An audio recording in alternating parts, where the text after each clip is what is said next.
1 second.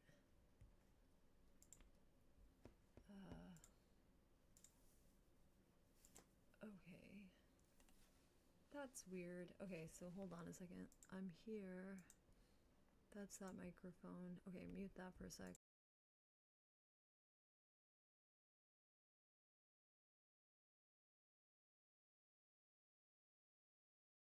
Okay, I figured out what was wrong. I'm back. Sorry about that. It switched some settings up. Okay, we're here. We're here. All right, welcome to the stream. That was a lot. Okay. Thank you. Oof. Okay. Now I am streaming. Right on. Okay, I'm gonna give this a couple minutes to pick back up to where it would have been. I made myself a little bit louder, and I don't know if it's a good or a bad thing that I did that, so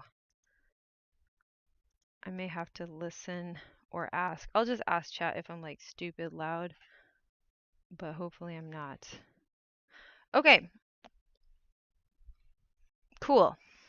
So back to what I was saying. Today's topic, episodic autobiographical memory / imagination plus abstract thinking as the stimulus of motivation, or a stimulus of motivation. I left that open-ended. That motivation can be fueled by your memories of yourself doing stuff, and that this can be what autistic people are using to be successful in coming up with what is important to do, as opposed to finding a goal that is considered important because other people are going somewhere relative to that goal. Therefore, you should also or not go towards certain goals because other people are doing it, which doesn't work so great for autism, is my thinking, is my, I guess, kind of hypothesis here. Okay, so I'm just gonna wait a little bit for people to show up and do some exercises for my knee.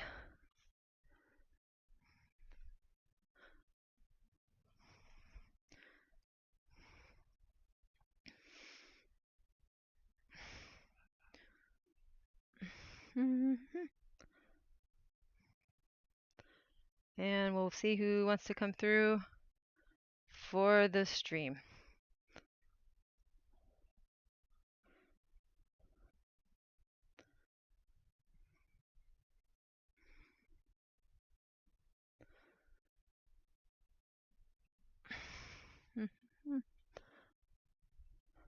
Okay.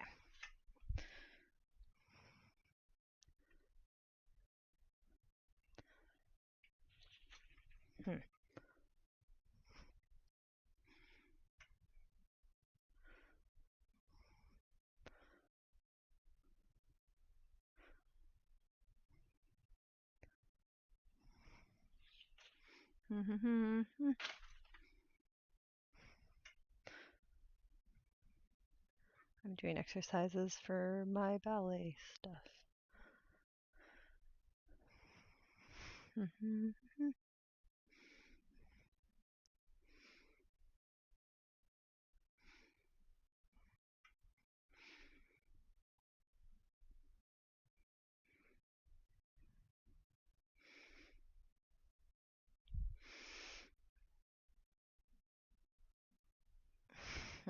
Okay.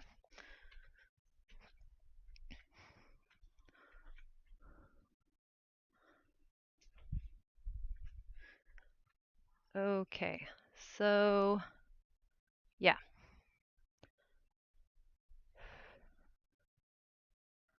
I'll start in a minute.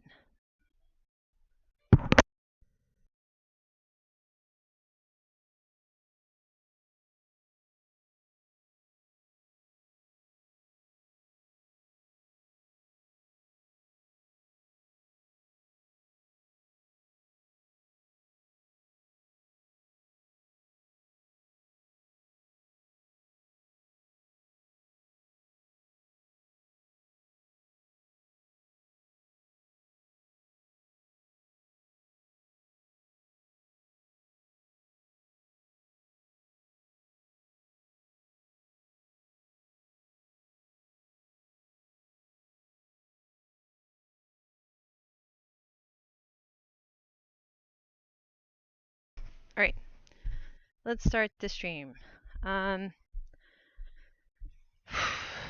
Okay, so yeah, autobiographical episodic memory. I have opinions about how it might look in autistic people and differences there, but I think that area of research generally is important to keep on your radar if you're on the spectrum, and that the research is going to get more interesting in the near future as it gets applied to autistic people. Okay, so I think motivation is just challenging for people on the spectrum, not because we can't do it, but because our ability to understand it in ourselves may be compromised, and there could be some differences too, depending on like what exactly is going on and what's happening in your brain at the material structural level. So we may need to get more specific as well, but that the thing to work on is motivation that agrees with what your brain is able to do instead of relying on a motivation that I don't think is, well, first of all, I don't think it's possible, but second of all, even if you did try to use it, it would be so structurally, functionally, just so different that you'd still need to reimagine it entirely. And I think that's the motivation that our society teaches you about and assumes is the only form of motivation.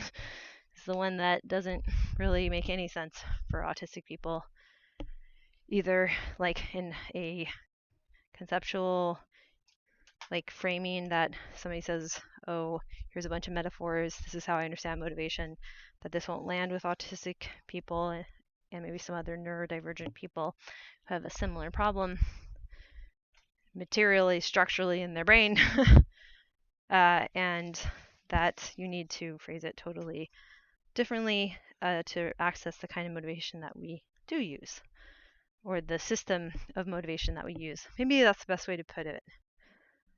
Maybe that's the best way to say it. Maybe I'll say like as a system of motivation. This is getting to be a longer title.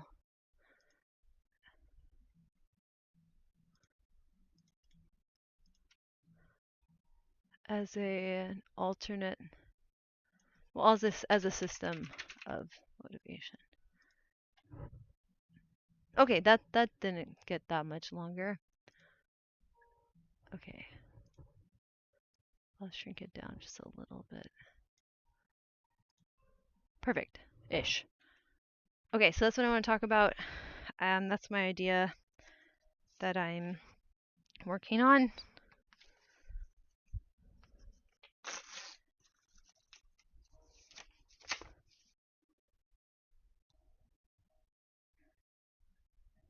And I sometimes think of it as this new thing, old thing, all things do things. Lately, that's my little acronym. So instead of a goal, you do a node. So instead of making a goal, you just do a cycle of a node, which is processing new information, new things. Allow yourself to revisit the old information that you have, consolidate all the information that you have, and that this will generate an idea that then you will do. Like it would just it makes so much sense to do that it's kind of like you don't have to worry about it from there, but it doesn't look like goal and planning in the traditional sense, because that's supposed to create this like simulated experience that you project yourself into, like imagining yourself going for the goal. Like as you do the process, it's relying on this like past experience of processing the same way. Like, and I'm saying that that way of processing doesn't work in autism and couldn't develop. So don't try to use it. It won't happen. So like the goal would be an extension of a time in your life when you went from point A to point, I don't know, R in a room, that you walked through space to get to a destination. Or you can think of it like you went through a field. Think of it like capture the flag, maybe. Maybe that's a good idea. So you're taking the idea of like there's a place that will win the game for you, and that's getting to the flag and then capturing it. And that goals are basically a strategy, a tactical strategy of how you're going to get to the flag. But my argument is that autistic people can't navigate three-dimensional space the same way. So we don't actually ever have the experience of capturing the flag. So we can't then abstract that into a projection of how we will do it again, because we never did it in the first place. So how did we get anything done is the question. And it's like, oh, well, then how did you? And I think it is an emergent aspect of reflecting over all of the information that you have and that compelling an action where it's like, oh, well, because this and that appear to be true, I will now do this action. And that uncertainty appears to be the problem that we are having, is that we don't have enough information to then get a conclusive action of what we should do. Like if A and B then C sort of thing. That, and this is why I think it's interesting when autistic people think of their thinking as a flow chart. Yeah, because I think it's a description of this process. Hello, Lilith. Welcome to the stream.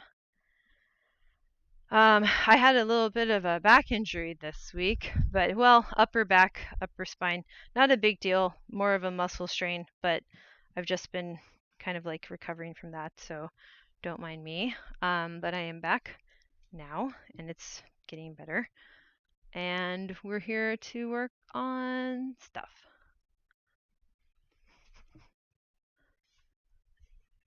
And I just want to keep chipping away at this problem of motivation, because I think that's so much of autism, is that we don't have access quickly or in any direct way, in any concrete way, clear way, to how our motivation has really been working this whole time.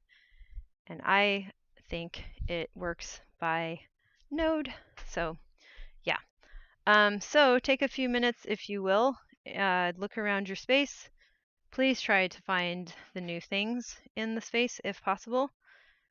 You can also think about the things that have happened in the past that you liked and may need to maintain or refresh or polish. And take some more time to do that. So I also think that once you've absorbed the visual information, the process of abstracting, defocus your eyes or close them or look away, because there's correlation to abstract thinking and closing your eyes, looking away, looking down, defocusing your eyes, which I find fascinating. Hi, Hokey Man. Hey, good to see you. Let's see. What's different since last time? I'm working on more, I guess, motivation stuff in general, trying to feel better. I feel like we face, but yeah, but things are okay right now, and just working on making sure my back recovers, upper back, neck, from a little bit of a strain, just not even a sprain, just a muscle strain. I feel like we face prejudice or not fitting in, or everything. Every time we do something, we get stared at. Why are you doing that? As if we have no reason to, because so that's maybe happening, but I think we just have to accept that and ignore people. Or what did Lilith used had a good word for this the other day? It wasn't ignore. Let me look this up. This was from my affect regulation. this past Tuesday. Let me look.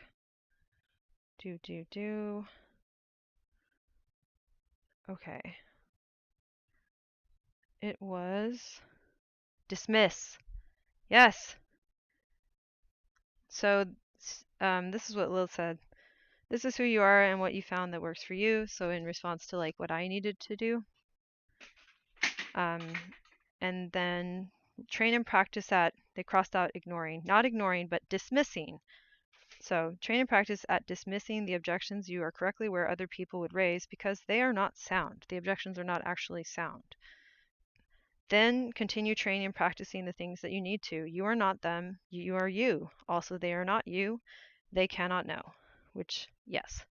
So I think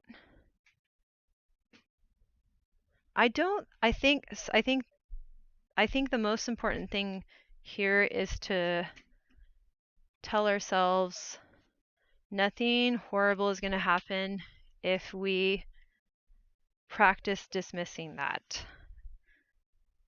And I wouldn't actually frame it as prejudice per se. That implies that they've absorbed some sort of like ideological framework for why we're different. They don't know why we're different. So their belief about what we're doing not being a good idea is very accurate as far as they frame the universe. Like in their world, in how they do things, it's accurate. Like if we had brains like them, it would make some sense. Maybe not all the time. There may be instances where that isn't the best way to advise somebody to do a thing or not do a thing. Like their response to how we approached a problem may sometimes not be helpful even for somebody who's not autistic and can do this other way of motivation and processing and getting things done. But in our case, it just doesn't apply. Like, but they don't know that. So prejudice kind of assumes they have a thick understanding of what's even happening, and I don't think that's true at all. I think that neurological disability is too difficult to conceptualize without modern neuroscience assisting us because it's completely non-intuitive, right? And then we can not worry about it. I don't think it's actually malicious.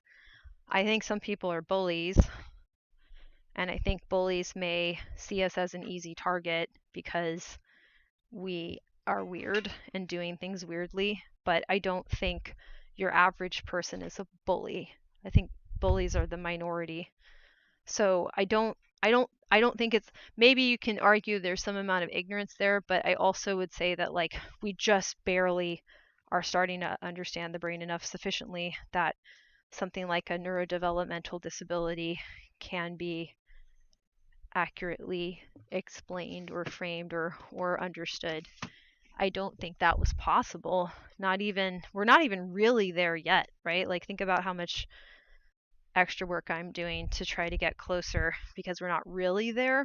So, and then the main thing is like, it's okay to be both misunderstood or not understood at all, not even misunderstood necessarily, but just like have no way for people to understand us.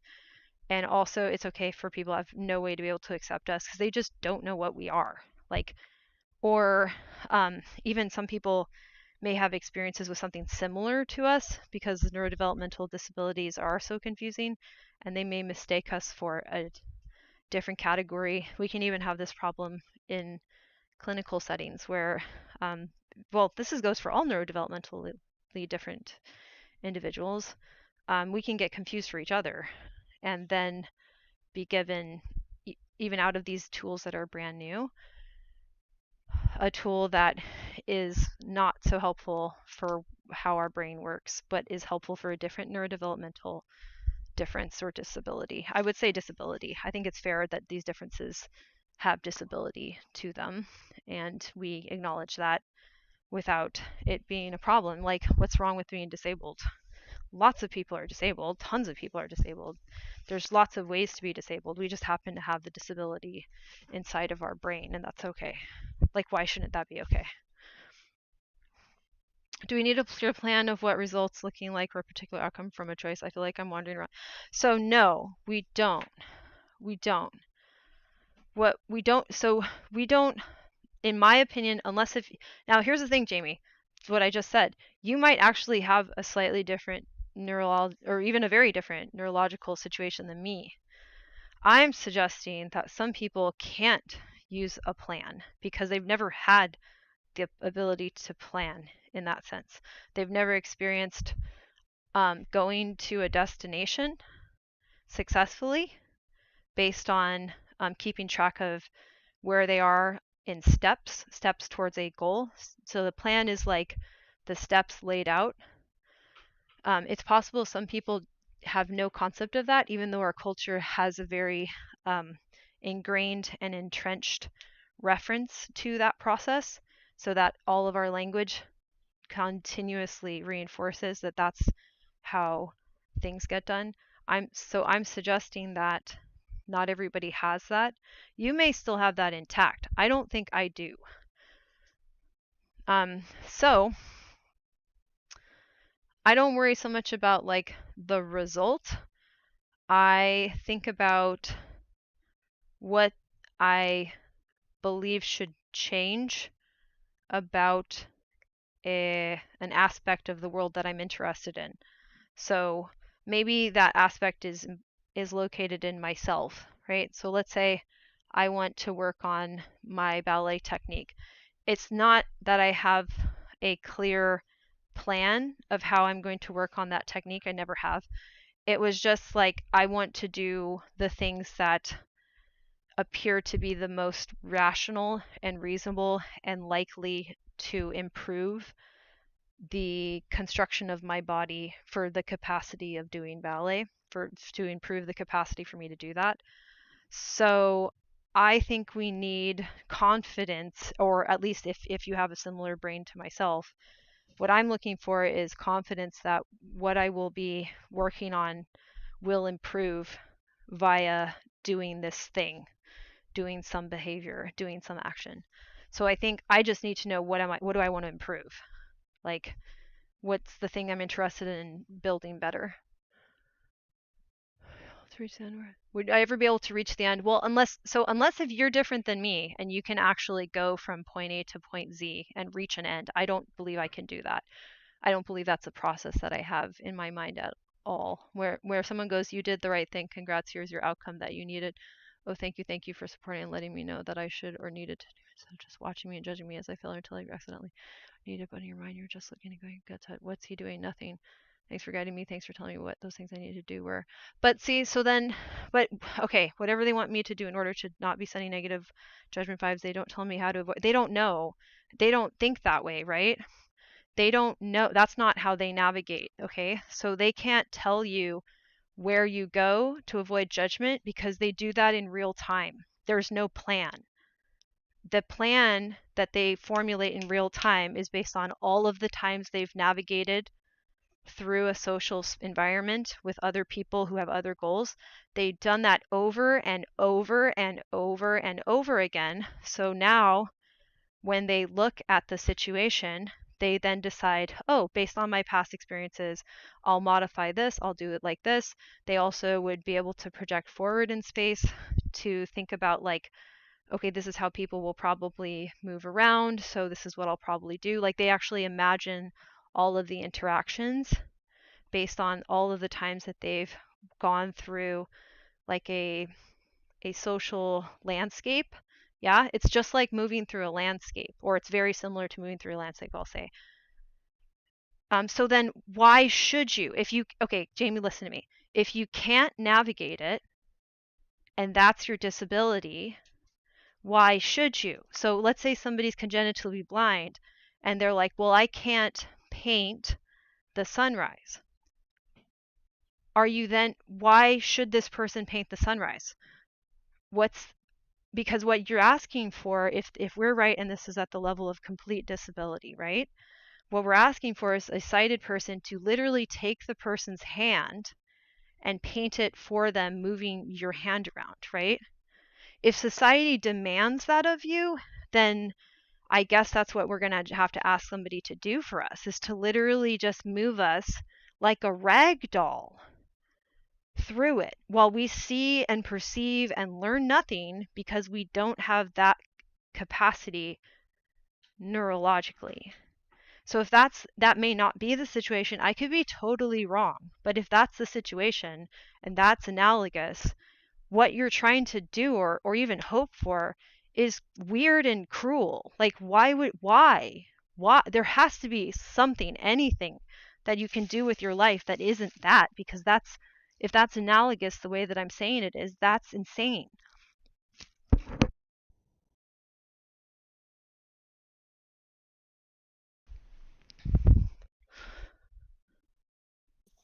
Okay, then. Hey. I feel like bringing up a wee point around that.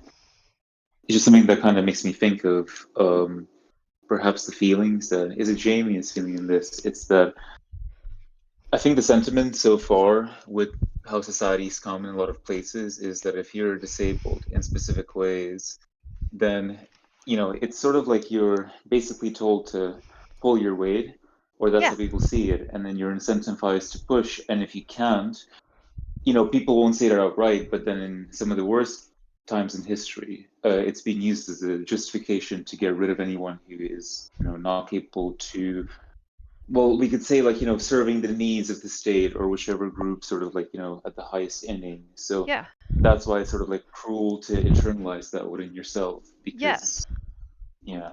It's not fair. You can't make your if we're this is accurate, we can't make our brains not disabled in this way. It doesn't make any sense. And people do still value aspects of who we are in social ways regardless, but we can't do those skills. Like you So the way to deal with this, I think, is to have a really thick understanding of at least this theory, if you like it and you think I'm right, or another one that you can tell people, and not everyone's going to be responsive or helpful, but you have to be able to tell them, I have a disability, and you can describe it the way that I just did. I think this would be successful. Not, I mean, again, I don't see all the social stuff, so some people may not like it, and that's fine, but that's just proves my freaking point. I can't modify this. I can't have conversations, imaginary conversations in my head with the people that would have specific objections and fix it. I can't do that. But what I can do is have a really concrete explanation where I go up to the person and I say, hey, in an ideal society, if I needed to have this thing accomplished, it would have to be very similar, almost directly analogous, if you had a congenitally blind person and the society demanded that this person paints a sunset. You're going to have to put a machine around their hand and paint the damn sunset, with them being a rag doll. And the rag doll is maybe a good term because it has a little bit of an emotional weight to it. Like people can understand that's sad. There's a lack of autonomy there. If you must have us do something that we are completely disabled at doing, okay, throw us in some sort of mechanism or have some care person that's going to ragdoll us through it. But otherwise, is there anything I can do that is not that still is valued by society such that I can be able to support myself sufficiently or get a little bit of support from myself, and then we may just need to demand support from the government because we may have a level of impairment that's not cleared, right? Does this make sense? I know, I agree. I don't feel like that system is there. There isn't a system like that. Um, that I need to be able to do what they're judging me for not, but you can't, right? So Jamie, listen, if I'm right, we have to go through a process of accepting we are that disabled in that way, in that system, and that's okay because the system, it's why even be mad at this? Like how difficult is it to wrap your head around this, right? Like I had to work pretty hard and am still working hard, and maybe I'm wrong, but certainly there's not a competing theory of autism that explains this very well at all. It's very thrown together. It's very much like oh, we'll stick to this part, but this other part over here doesn't make any sense in this model, but we'll just explain it away. There's a lot of that. So so what if you just can't? And maybe we have to go through some amount of, negative feelings about that.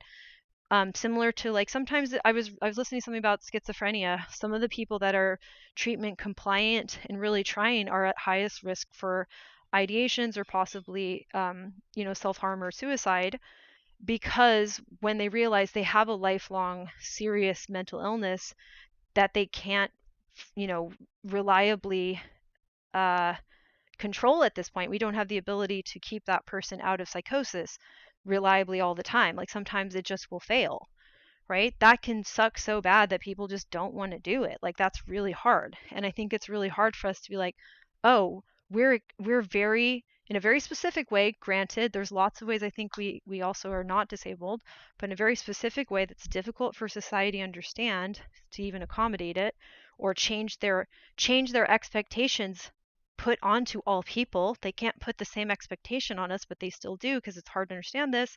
That's a lot. But if that's the situation, that's not your fault.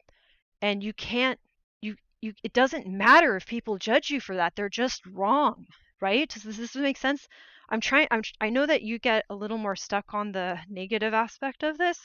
So I am trying my hardest to, like, get you past that spiraling.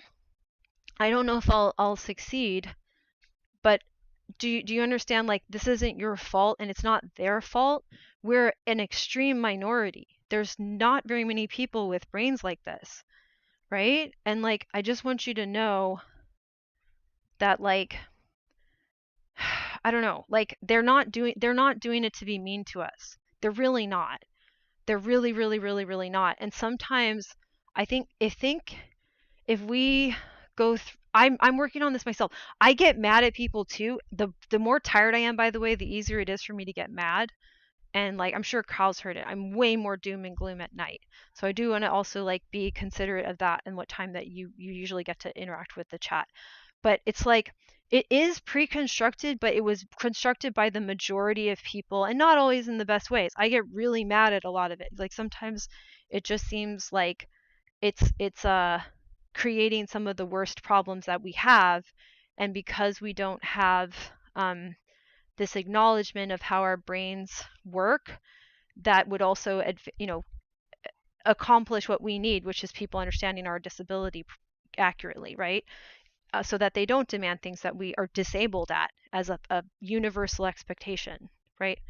So they had like they've had centuries to construct a world that is reasonable for people without our disability, right? But in all of that time, it's in a parallel universe, analogous. It's as if there was no concept of somebody being visually impaired or congenitally totally incapable of sight, right? And that's the world they live in. It would be like that, and they would have the demands of a sighted person on all people with visual impairments. And so that's basically the problem.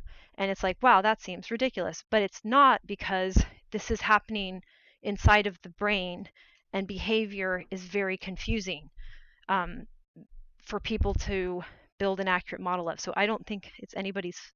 I don't think.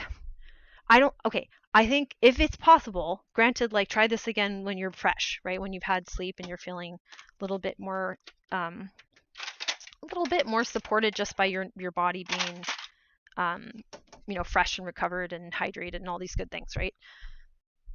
Just, like, try practicing. And I say this for myself as well.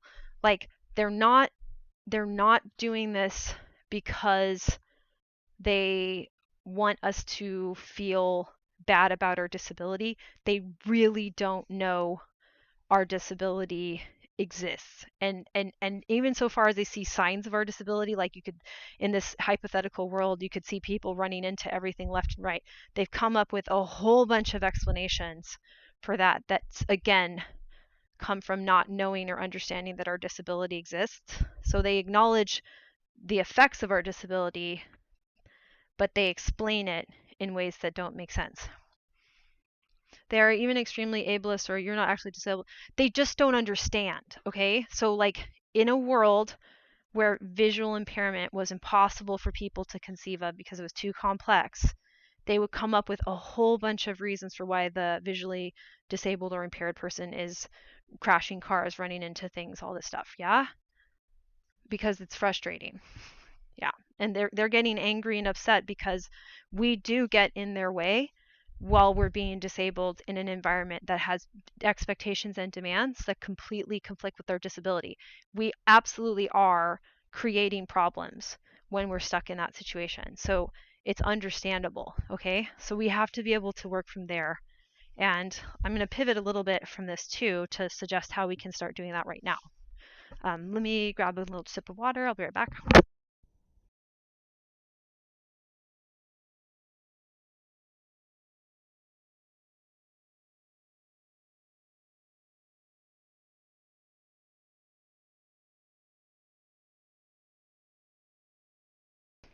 So, um, I have been constructing in my house a world that agrees with my abilities innately, right? And it's interesting because my house and all houses have some limitations that would be better for me to be able to quickly change, but it would take a lot of effort to change some of the spatial aspects of my house, but that's what I would like to work towards. So I want to get the things that are easy to notice that I do, that are the accommodations that naturally pour out of me because I work with my brain's uh, reality. Like I don't have a choice, man. Um, and inside of your home, inside of your room, inside of your space, there's not pressure for you to pretend you can do things that you can't. And even if it's just your own little room, just noticing the things that we've done that are reflections of our actual abilities instead of an imposed set of abilities that we, or an implied projected set of abilities that we don't have, that a non-disabled person has, right? So I want to get more in touch or in tune or connected to what I'm actually capable of doing, and then not constantly have to think about the painting that I can't ever do or see or understand in the way that it's understood by the people asking me to do it in the first place. Like they don't understand that I can't do it. So that's like solved in a sense, right? Like I know that about people. Great.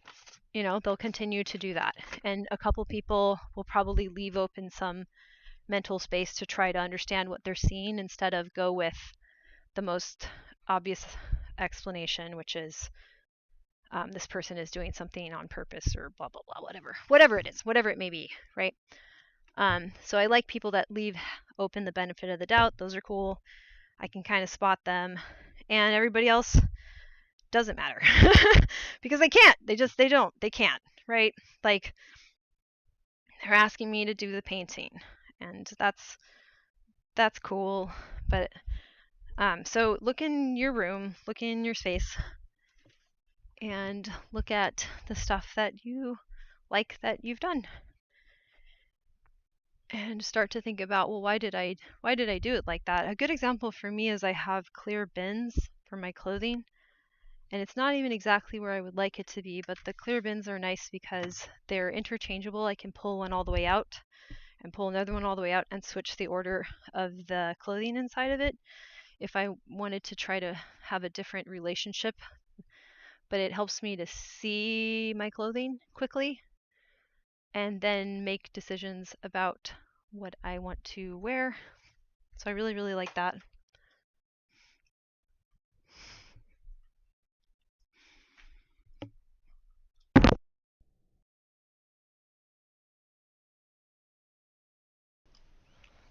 Hmm. Kyle, yeah, everyone could hear that. Kyle's making ridiculous noises and didn't know that I took my mic off mute.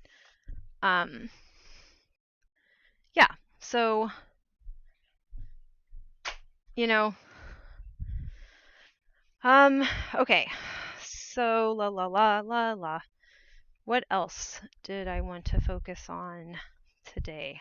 Um, Memories. Yeah. So, I like the memories that I have of my own little projects that I've worked on. Like, those are actually some of my strongest memories. Like, I was talking about this in my story on Instagram a little bit ago this week. I wasn't able to learn to tie my shoelaces at school with the other kids, so I was like way behind them, which is not uncommon for autism, dyspraxia, etc., whatever. Just how the disability manifests. So that was happening, but I would go home and I would practice on my own for hours, like maybe just about 2. I don't think it was like 3 hours, but like sometimes it was like 2 hours. To be fair, I was taking some breaks. I know, but I still remember this.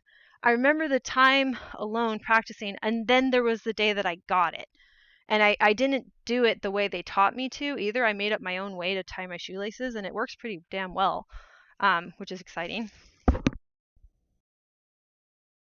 Tying my shoelaces, it sidesteps some of the problems with my dyspraxia by making a bind that my hand could hold in place, so I didn't have to coordinate two hands to because if I tried to coordinate both hands, I would drop one of my hands would like get too loose, like I couldn't hold the tension properly in both hands. So I made it so it would basically hold the tension itself after I did this one move and just position my hand. I didn't have to do anything and I could finish it that way. Okay, so pretty neat. But I remember that. I don't remember. The only thing I remember is like them talking about bunnies and something something. I don't remember that much of like my peers or anything else, but I remember that time by myself working on it, and it wasn't sad or negative. I was really, really happy when I got it. I was so proud of myself. So that's another aspect of like, do I even really care or remember or get motivation from other people treating me some type of way? I think not. I think I get my best like episodic motivation, just to say remembering myself doing things and then being excited to try again because I remember succeeding. That's alone. Like I like to study and work on things by myself because I know I have different, well, now I know it more fully, but I even think I understood that in a sort of intuitive way. I have a different set of problems. So practicing by A wee myself question is for you, important. Jane. Go ahead. Just a very brief one. Do you like or do you keep up photos with people in them or with yourself? Oh, not very. I have some photos in my room of there are some people in some of them, but I don't really know or care about those people besides for my brother and my mom and my dad.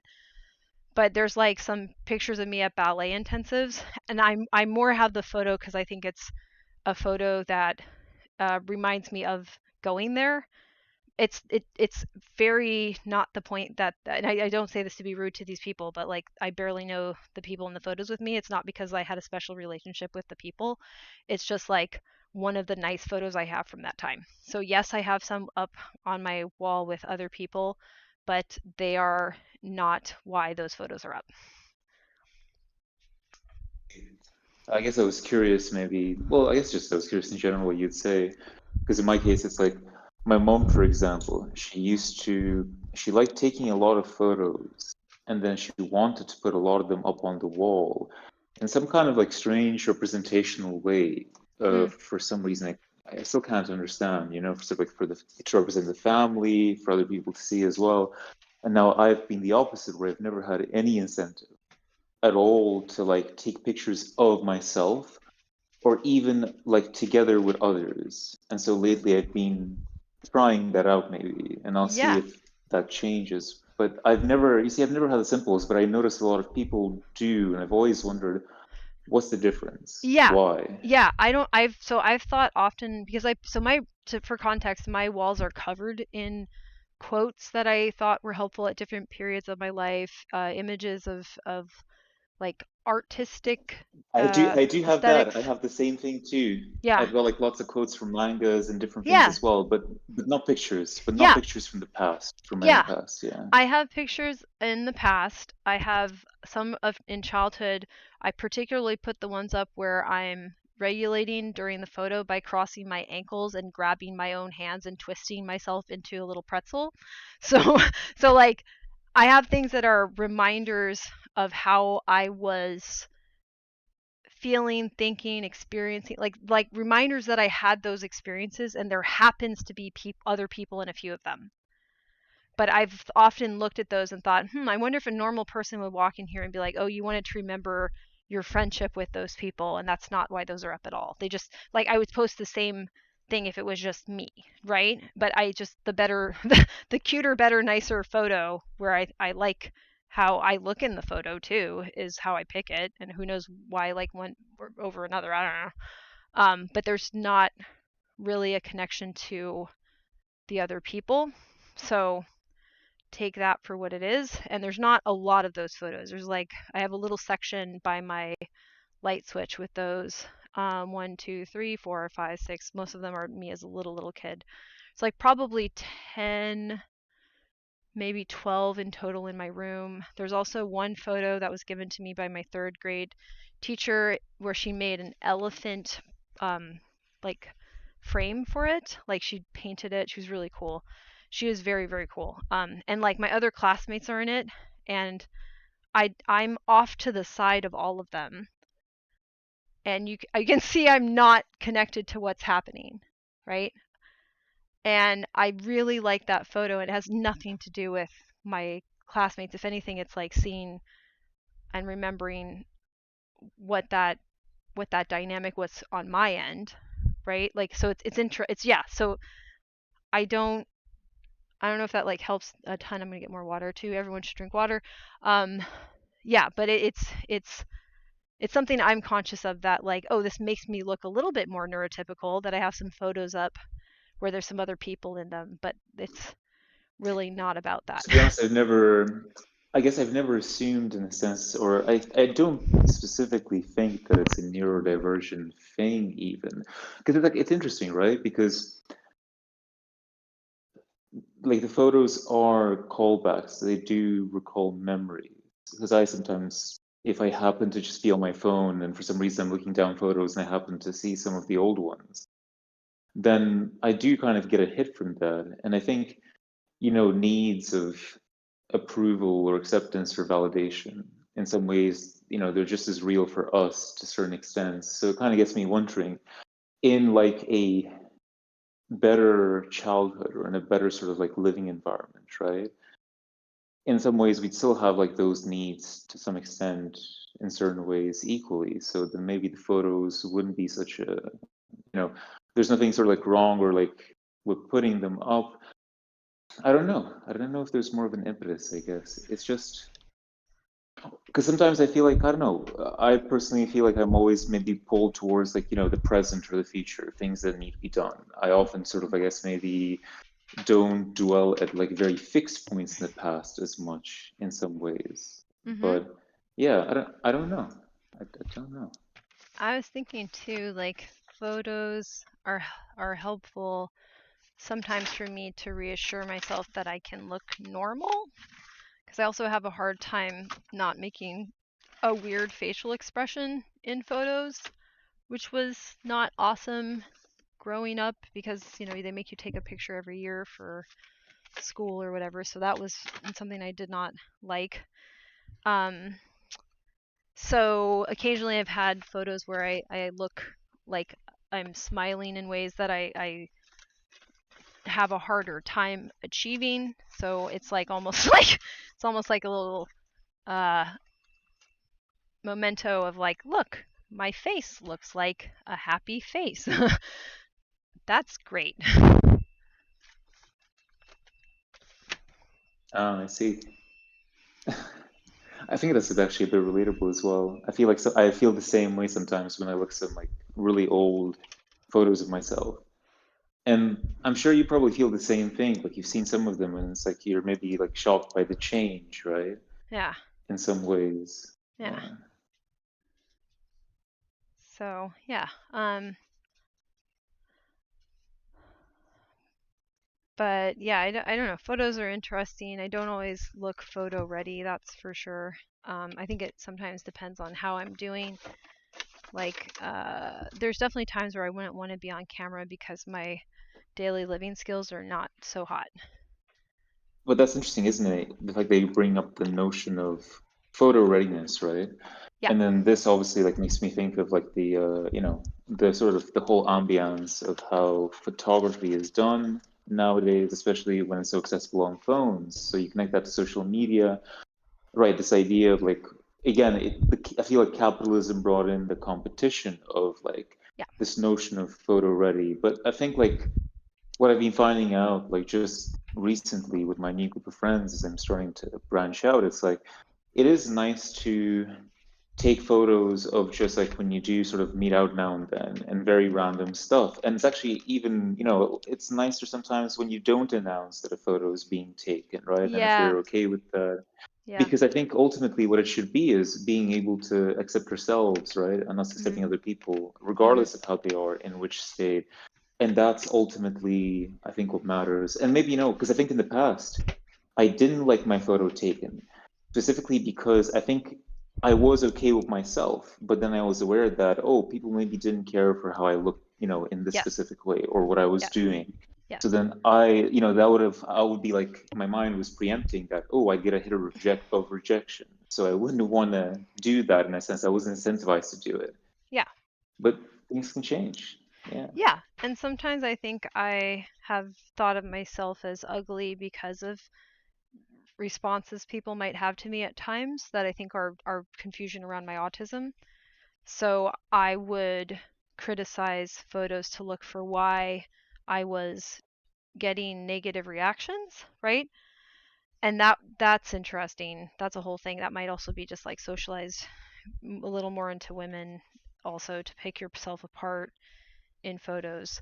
But I think that Yeah, it's like yeah. you were comparing yourself to the societal standards. It's like Yeah, the brief time I was sort of like trying out like dating apps, for example, years ago, right? right. I felt like it was a very similar thing. I thought it was like something must be wrong with my appearance or something that I was Yes. doing I was not fit enough. Yes. But when I was meeting people, it was certainly the disability that was the Yes. hurdle, Yes, or as it exactly. were. Yeah, it wasn't the Exactly. appearance necessarily. Right. But it Yeah. feels like it might be appearance when you're trying to figure this out, like because it's confusing and there's not somebody directly giving you a clue that this is Hmm. what the issue is that people are reacting to how you I think it's behave. also Yeah, but then again, at the same time, if you're not, I think, people can sort of, they can sense that if you're not very happy with your appearance, sort of like the, Yeah. potential self-criticism or self-loathing, I think what I've learned is people then get nervous around you because they Mhm. think that you might then push those standards onto them, for Yeah. example, if you have high Yes. standards for yourself. That's a Yeah. really good point. I've been perceived as a snob before, which is very weird, like because I'm not a popular person in that way. I've never been that, but I had that perception like I'm judging other people, and I think it was confusing because how I thought I was being perceived was just very different than how I was actually being perceived. And I also think this is kind of interesting because right now there's a lot of uh, discourse on, I guess YouTube or probably anywhere people just talk and ramble on, probably is on TikTok about how like, oh, everybody is starting to look the same, right? Like that everybody looks like the same person, especially like the beauty standard. It's starting to be the I've not same. heard about this because I'm not Yeah, on the internet and TikTok. yeah. So there's this discussion that like and even just fillers, it's trying to achieve the exact same face. So the same dimensions, the same proportions, same nose, same lips, same eyes, same hair. Um, and I think that's like a neurotypical skill. And in some ways, like I just know I'll never even remotely hit the mark.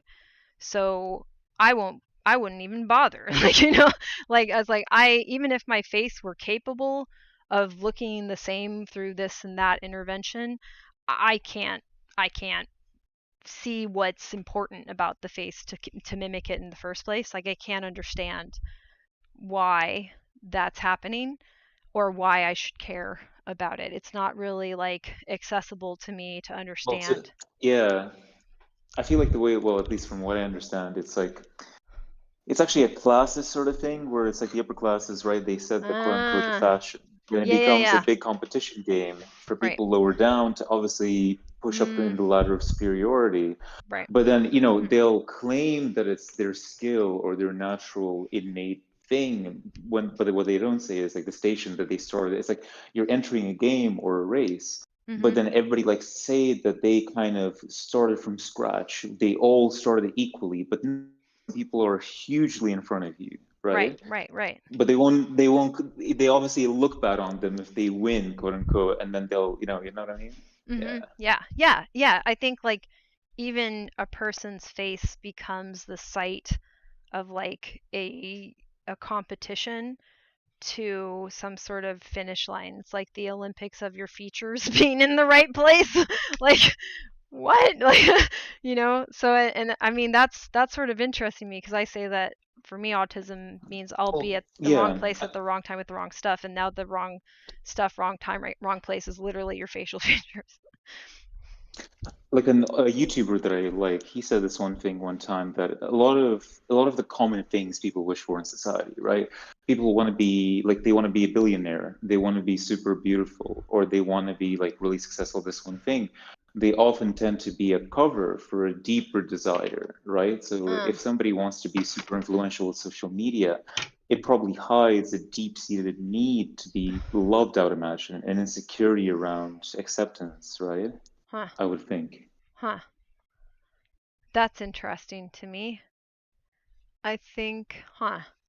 Well, okay, I have to think about that for a second. Like it's actually coming from something else. Because Sure. because my motive so a lot of times my motivation for doing things is like I know I need more resources to make the things that I actually do well and care about and are interested in accessible to me. And I think in some way that's just coming off of disability. So I'm looking for like, okay, what's the most direct pathway to get more of the stuff that I need to get to the stuff that I care about, or to get to do the stuff that I care about, to engage with the stuff that I care about. So like that's a problem for autistics because we have this unemployment issue. So then what I actually want to be engaged in has all of these like requirements of either finance, well usually it's finance, like that can take care of a lot of things. So I don't really care. It's weird. I don't care about public opinions, or like I wouldn't be interested in an audience's opinion of me, positive or negative. And if anything, I see it as potentially inviting bullying. However, in our society, you typically have to be known in order to get financial resources.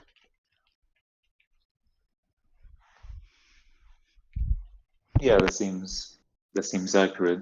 The thought that came to mind is kind of like for a lot of neurotypical people, perhaps, right? It's their ability, usually, their ability to do things, to be useful, isn't put into question. It's a given because we live in a system where your labor, as in your labor that you have to input to be like a member of this society, Mm-hmm. is like assured, right? Nobody questions that of themselves, but they question other things, right? How well Mm. they're received by their family, their peers, whatever, and a Ah, few, yeah, yeah, yeah. other things.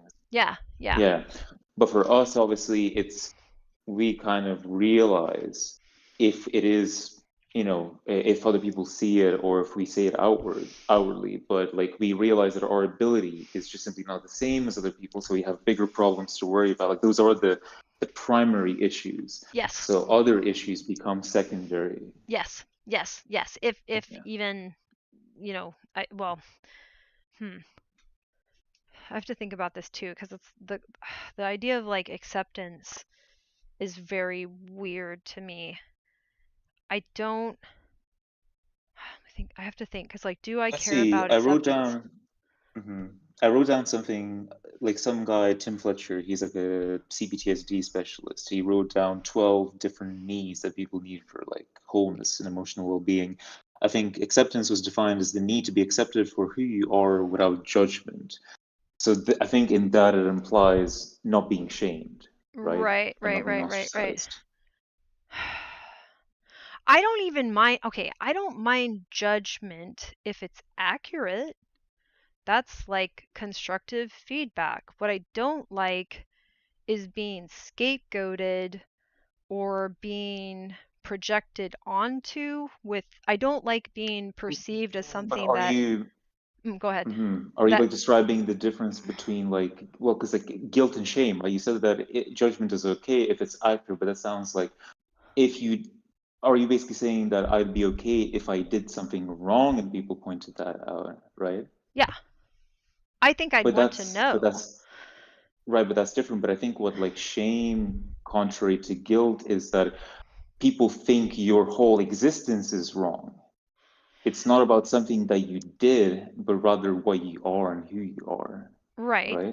but depending on who they are and what they did, that can negate it entirely. What I'm concerned about, I think, is how much power those individuals have to make my life more difficult. Like it's I don't think they're right, but if they think they're right and a bunch of people think they're right and they all depend on this to have, a sense of normalcy, then they're going to defend that with their resources and maybe create barriers to me being okay because I'm now a scapegoat or I'm being exploited in service of maintaining their beliefs about what is real or not.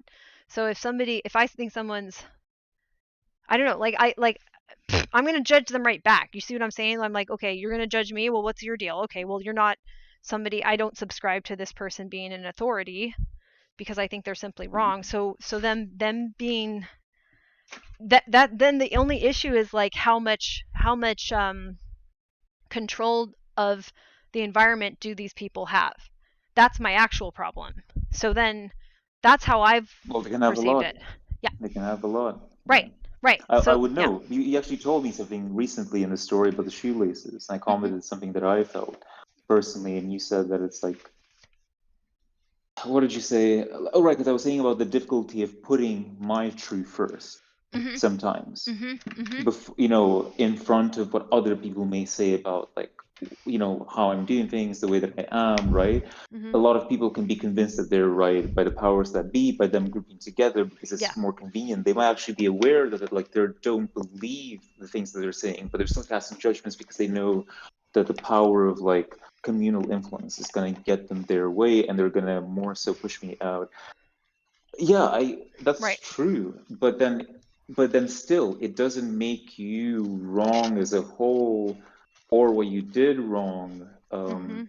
It's kind of like if you say, for example, if you like, oppose something horrible being done in an authoritarian regime, right? Mhm. Mhm. Like, of course, people within the regime would be like, well, yeah, you are wrong, you're doing things wrong, you're not following the rules. But then, no matter what consequences to you, I think it's better, at least for me, it's better to live. And I would always choose, and I already have in some ways in my life, choose sort of my truth first. Yes. I mean, Well, what you're it ends voting up for being your is truth, sometimes, right? Because yes, they're yes, that's saying true. we our truth is correct because we outnumber you, right?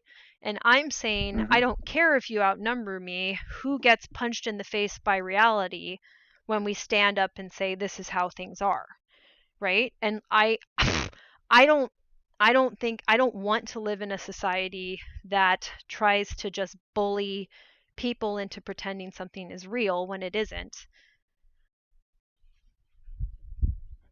Oh yeah, I mean, in some ways, you're kind of fortunate because you're in some one of the countries that, at least in practice, but I think physically even it is at least closer to not being like that. But the rest of the world, I can Mhm. tell you from where I've come from, Mhm. it very much is that. It is very much bullying, and Right. everybody's in on the game.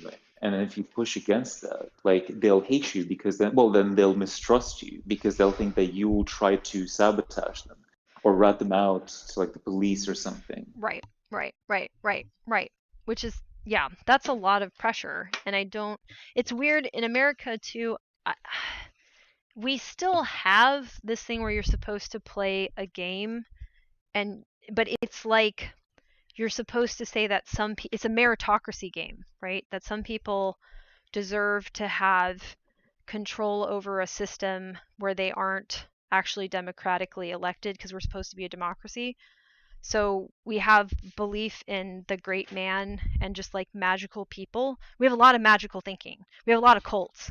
So it's weird because there's not a regime, but there's a lot of inequality. There's a lot of inequality, and there's nothing you can do to directly address it, because we all believe that some people are superior to others. And I think, at its worst, this was related to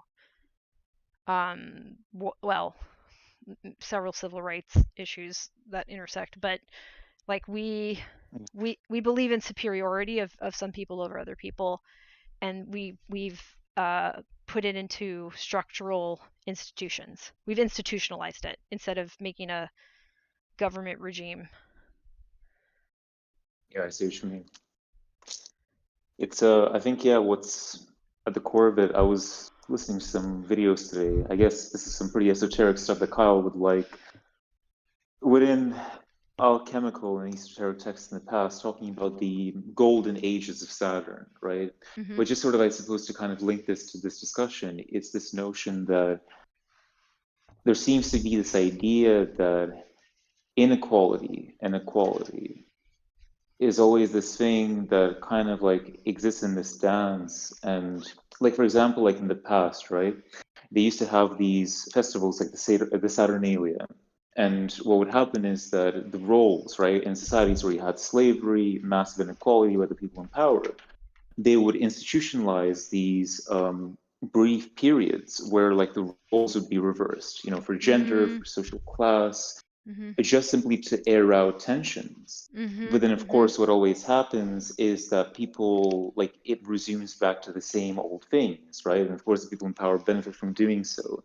And then, like, whenever big revolutionary movements happen, when there's a lot of push for utopianism and things of that nature, it always seems to have this sort of like contrary conservative push, right? When Mhm. things have become quite extreme because they've been pushed, because of attention, because of like, camel's back being kind of, what's the phrase? Sorry, like it's the last straw on camel's Last back shot. kind of Yeah, thing, yeah, right? yeah, Like, yeah. you're right. It's kind of, I think it's kind of the same idea with like, say, what was something that I read recently?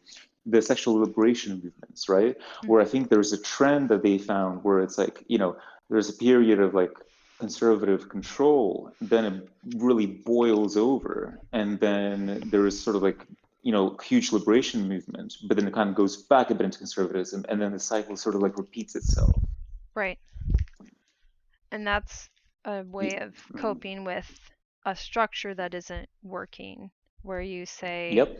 yeah, like, but it doesn't approach it in a way that like actually gets feedback from people. I think that's what's the problem. So like the disadvantaged group, the party that's had the most problems, ends up Oh, not so yeah, designing the solution. so this is, yeah, that's the thing. Like, well, that's the common sort of the saying of like revolutionaries don't make very good leaders typically, right? I mean, Mm. history kind of speaks for that, but there's also, I just remember sort of like what the point that I was sort of like connecting to. So the Saturnian thing, or the thing that I'm seeing, is like this culture of superiority that seems to be endemic to humanity or the whole world. It's like, I think it's tied to responsibility. Sometimes when people get freedom, right, it doesn't necessarily mean that they have the courage often to govern themselves, right? Because we talk about this, sort of like, well, we say that it's a utopia in some ways, where we'd be able to have like equal resources for everybody, right? And everybody would Mm. be free. Mhm. But why does it sort of like not tend to happen? Why is there always people seem to like look for somebody to take control over a situation, right? Either you prop up a strong man or somebody that you trust, Right. or it has to be our guy and not this guy. Right. And yeah, and people just don't make that personal push. And I think, I mean, I don't know if maybe it's just a function of fear. And as long as there's going to be potential problems tied to like disease or deprivation of different forms, I see that being very hard to dismiss with, to get rid of in a sense. And that's what leads to the inequality. Well, and then, okay, so the question then I think becomes like, have we missed an opportunity here because we can now consolidate communication?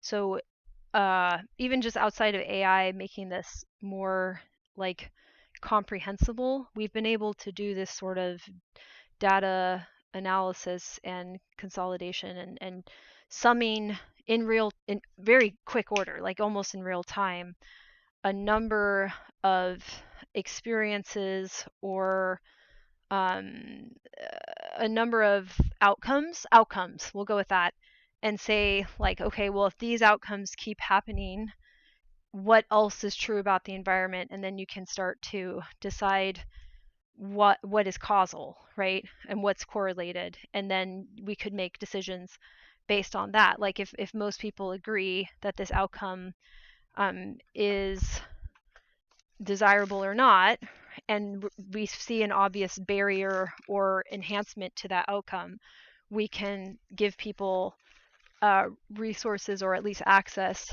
to ways of better achieving that outcome.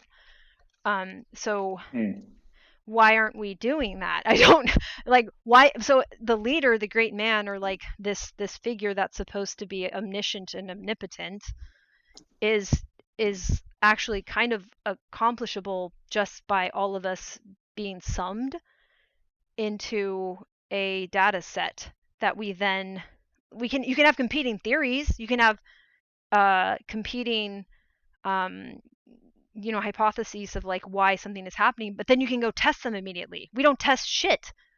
Like it seems like we don't learn We don't anything. replicate studies Yeah. either, Yeah. for that matter. Right. So then why haven't we become an analytical society? Why aren't our institutions primarily analytical?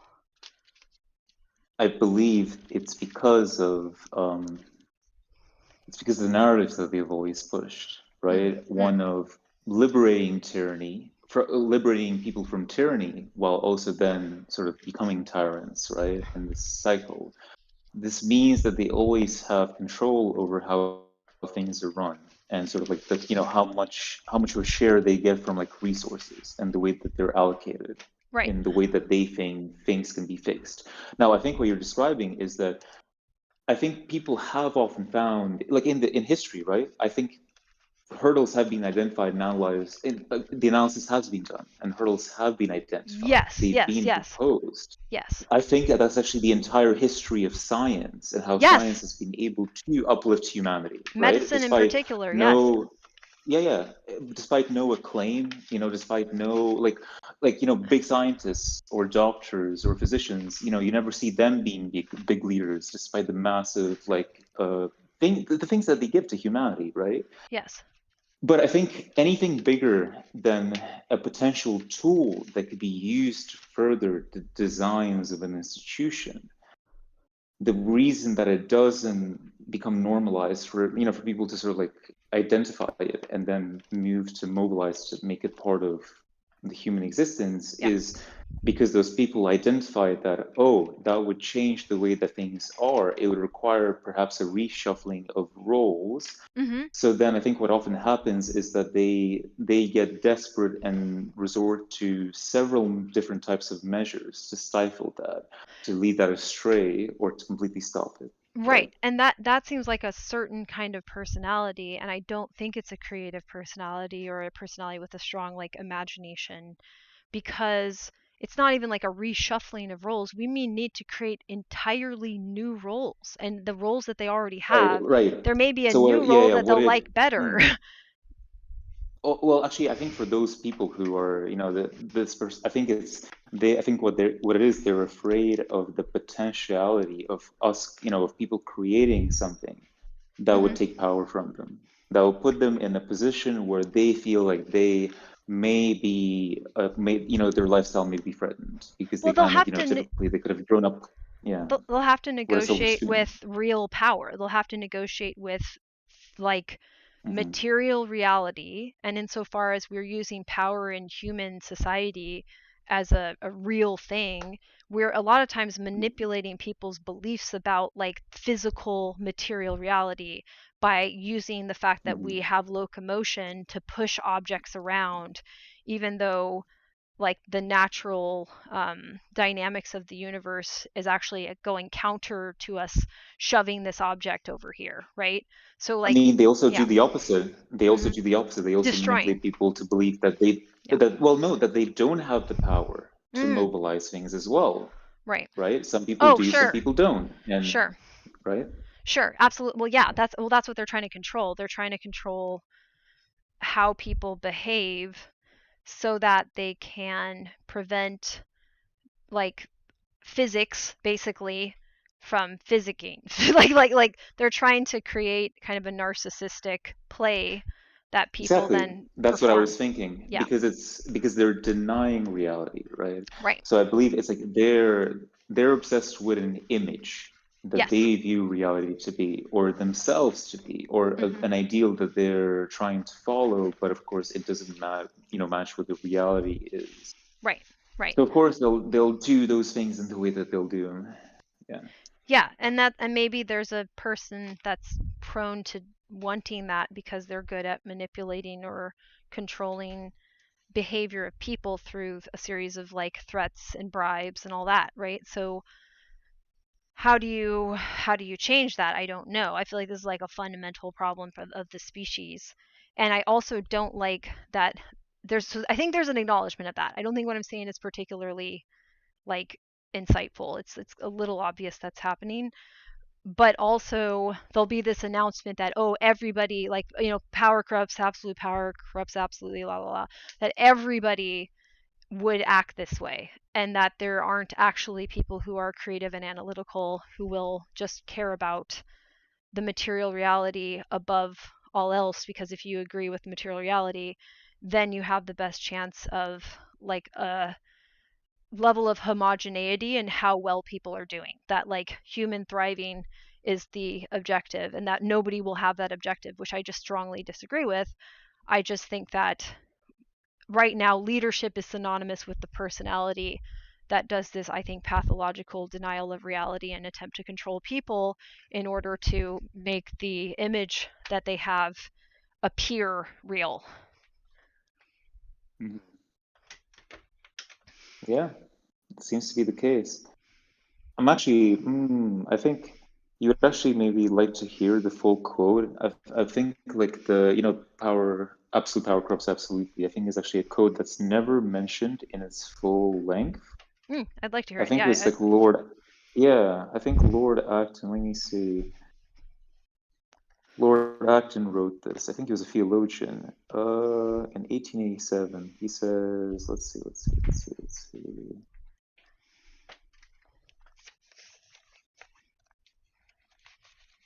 What the hell?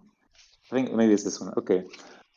Power tends to corrupt, and absolute power corrupts absolutely. Great men are almost always bad men, even when they exercise influence and not authority. Still more when you superadd the tendency or the certainty of corruption by authority. I think that was the full one. corruption by authority. How interesting.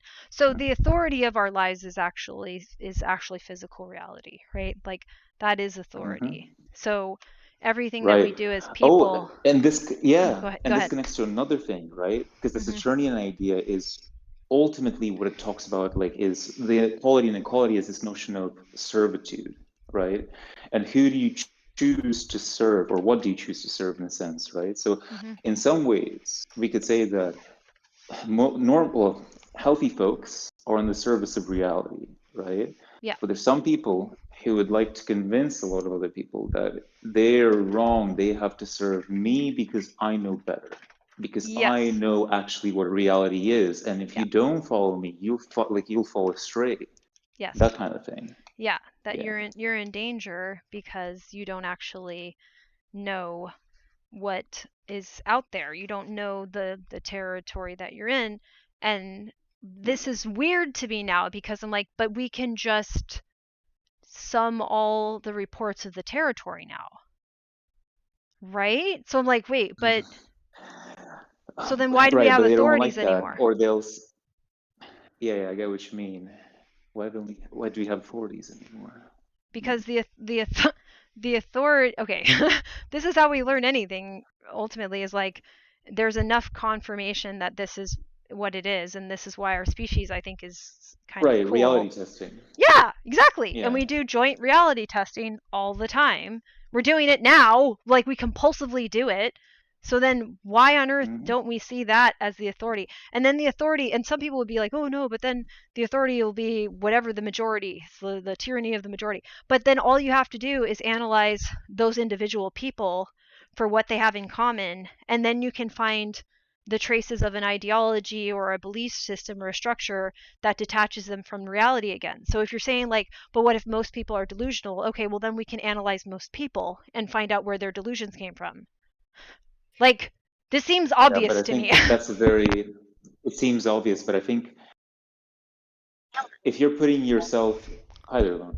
If you're putting yourself in the position or the shoes of an individual like that, when they hear such things, in Mhm. order for them to follow the logical path and then maybe give due consideration to the tests, sort of like to the affirmations of other people, they would have to initially go through like a lot of internal doubt and fear and all that, right? It Okay. it is still, I think, a monumental difficulty. And so I think this conversation and people who are on top as well, why is it that specific types of individuals, like a certain personality, craves to take charge and be in control? Like people who are like super obsessively, OCD about like needing to be in control of all factors around their life.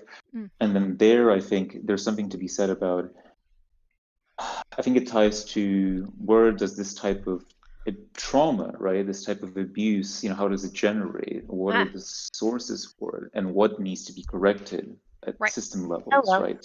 Hi. Yeah. Heather. Hi. Sorry. Oh, no worries. This sounds really interesting. Yeah, we're trying to figure out Hmm. why we can't just like derive authority over like what's real from consolidating everybody's opinion on what's real and then analyzing where those opinions came from. So you would like do like a meta-analysis of like the factors that made Well, one person this is believe kind of this, like one the person believe scientific that. method, like Yeah, empirically, yeah, to do it empirically. right. Yeah. Hmm. Interesting. I think I don't know. I what you're guess saying I sort don't of like, I was just going to mention something quick there too, Jane. I think like the know. notion of with the narcissistic abuse, at least what I've read and some things that I'm aware of in this day and age, there seems to be some problems to do with impairments of a spiritual nature. I know that sort of like that maybe doesn't mean anything, but there's something to Mm. do like, so I know, I think when it comes to narcissistic abuse, right? A lot of the reason why that tends to form is because there is not a lack of mirroring in one's formative years that affirms a person as their own sense of self, I see. right? Which is separate from other people. You're not allowed to do that. You often Mm, take qualities of your parents or the society or whatever cultural thing, so then you don't become like a whole being, if that okay. makes sense. Yeah, you don't distinguish the boundaries between you and things that are Hmm. just impacting you rather than actually internal to you. Right. Rather, they're extensions of you Right. in that case. Hmm. Yeah. Hmm. I think it's a big part of it. I mean, and I think nowadays, especially more than ever, it's like, well, it seems to be pretty clear, like on the internet, right? If we sort of see the internet as the shadow of like the collective unconscious of humanity and the sort of things that tend to be posted on a daily basis, the strife, the overt competition to like extreme levels, I think it Yep. kind of is a useful tool to see what's really happening in the underbelly, Mhm. Mhm. of the Hmm. human mind. Yeah. Hmm. Lauren, what would you like to talk about? That is such a smart sounding thing to say. Now I don't know what. Let me just We blown were. away. No, yeah, I think Yeah. I do buy into the idea that the internet is sort of the undercurrent of general thought, Mm-hmm. not necessarily public thought. Like I give a little bit more credence to that, like the consensus that people can come to on the internet, like is fairly indicative of what they would say privately, Mm-hmm. if that makes a difference. That's I don't think it's interesting. necessarily what we hear in the public all the time. Right. So So there's And more sometimes even more than honesty. that, because in private, even when you're with somebody that you think that you trust, you might not necessarily say something as far gone potentially as somebody who's anonymous online, and then you can project something that you're not aware of yourself, if that makes sense, you know? yeah, I like think there's I something. that is like personal in your head. I think like your legitimate thoughts, I think, is what I connect to reality. Mm-hmm. I think there's an interesting correlation or something like that to how people behave on the road when they're driving. So, for example, like road rage or somebody flipping somebody off to go past them. A little bit different because you're Mm. driving a giant metal trap, but that is kind of like the question, like, okay, this person will cut someone else off or kind of make a big stink for everyone else on the road or flip off people or throw things out of the car. But would that person do that if they're walking on the street? Um, it's a little bit different because Yeah. they're in the car, but there's a similar thing where Mm. when you're in your car, you're in a state of privacy almost, and the knowledge that one can just get away, and the knowledge that the likelihood of the other person kind of matching that antagonism is probably pretty low. That kind of allows them to kind of show their kind of almost fullest level of aggression without repercussion, versus if they were on the street doing that. Kyle, this is a great point because I can connect this to like a very old parable. It's this thing of like Glaucon's ring. Glaucon was like Plato's brother or whatever. And the question there is, if you had a ring, kind of like in Lord of the Rings, that turns you invisible, aka if there were no consequences to your actions, right? What would you do with that? Similar idea, I think, right? Yeah, Th- and Go to ahead. kind of bring it back to the internet thing, because not to go off too from a tangent, but just kind of like showing like, well, there's kind of a like that's the closest similar example I can think of what people kind of do on the internet, and like Lauren was saying, like kind of seeing they're what they really are willing to say versus kind of like day to day, we're not going to really hear those most inner thoughts. Um, so just kind of like there's another kind of soft example of, so it's almost like that ring that you're talking about is like you can do that on the internet, just make an account and just go do whatever you're going to go do. And if you do it right, I mean, most of the time people are going to try to dox you anyways, but if you really wanted to, you really could VPN, false accounts, da da da da, and you really could harass or do whatever else to people, say whatever you want, and kind of get away with it. I mean, there's people who get away with terrible crimes for like 20 years on the internet, even though the internet's barely, 30 years old at this point. And they've been engaging in illegal activity since the beginning, and they still haven't really been caught until you hear about it. You know what I mean? So, yeah. That's a really good point about that dynamic. That's interesting, and I wish that was brought up more. One's greatest defense is being able to see an attack that is coming at you, right? So, like in that case, over the internet, like the power is in being unseen. And ultimately, that's the thing, because we live in a society where people cannot really share their innermost thoughts in some ways without prejudice. And it's not right, because then people then will say things like, well, surely we can't have a society like that because then, like, what? It's just going to lead to lawlessness. People are just going to want to kill each other. They'll say things like that. But I don't think that's necessarily true. But then again, I don't think there's ever been a time in human history where we've come even close to being that open.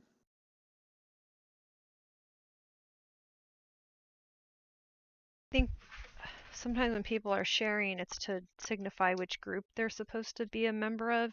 So there's a lot of like trust around, okay, if you say this publicly, it's because Mm. you want to be able to move freely through this group of people where they'll, if not support you, they won't work against you. Like you won't have a mob coming for you. But if you said that opinion in a different place, then a mob would come after you. So there's also like some amount of conformity or like trying to avoid, especially right now, not just ostracization, but like people, escape, burning the witch or whatever it is, like becoming Lynching. that. Yeah. Yeah.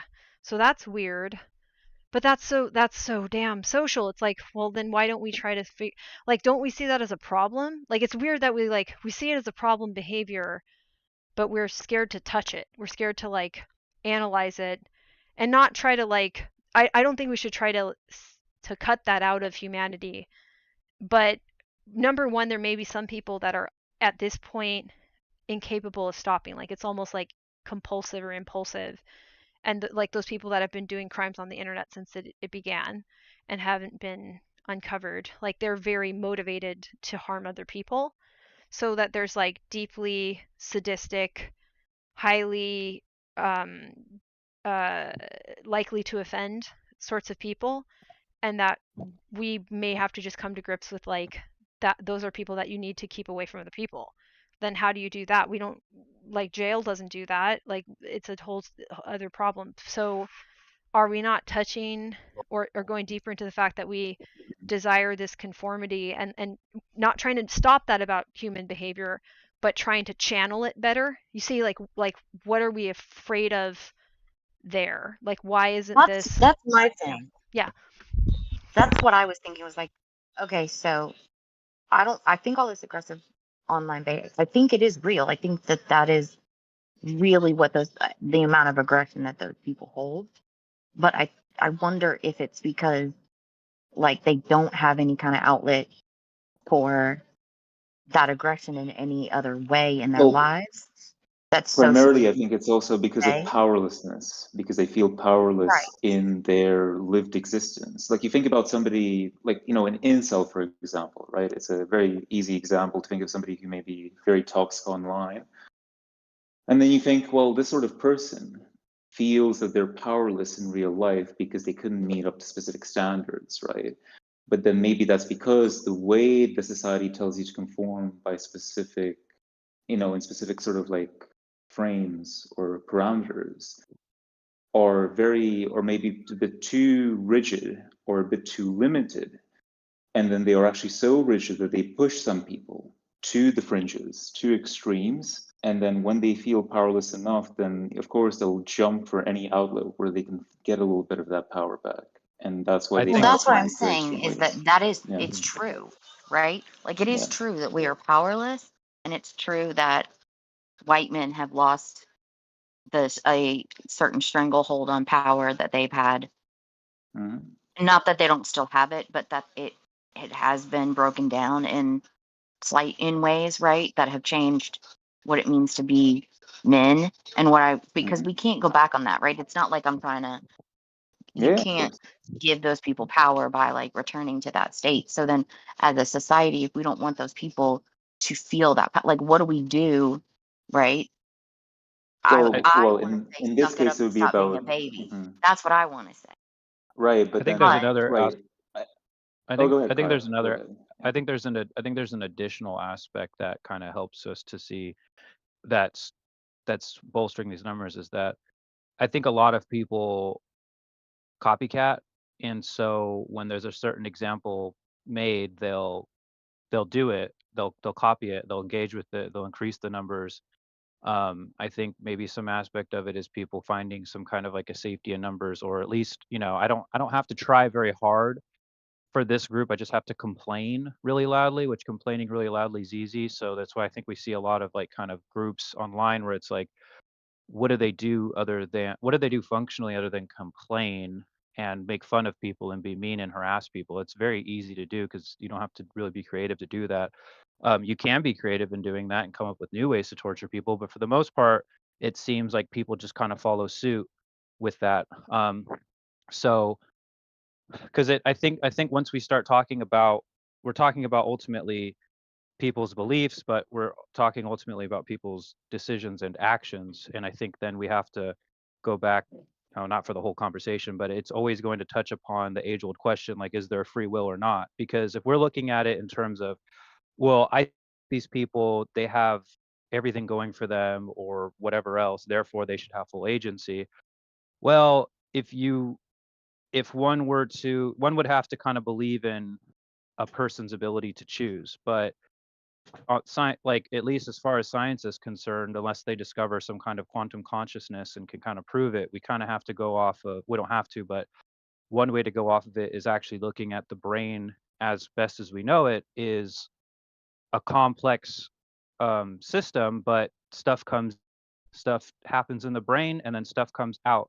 It's kind of like the idea that we're probably making a lot more decisions before we think we're making them.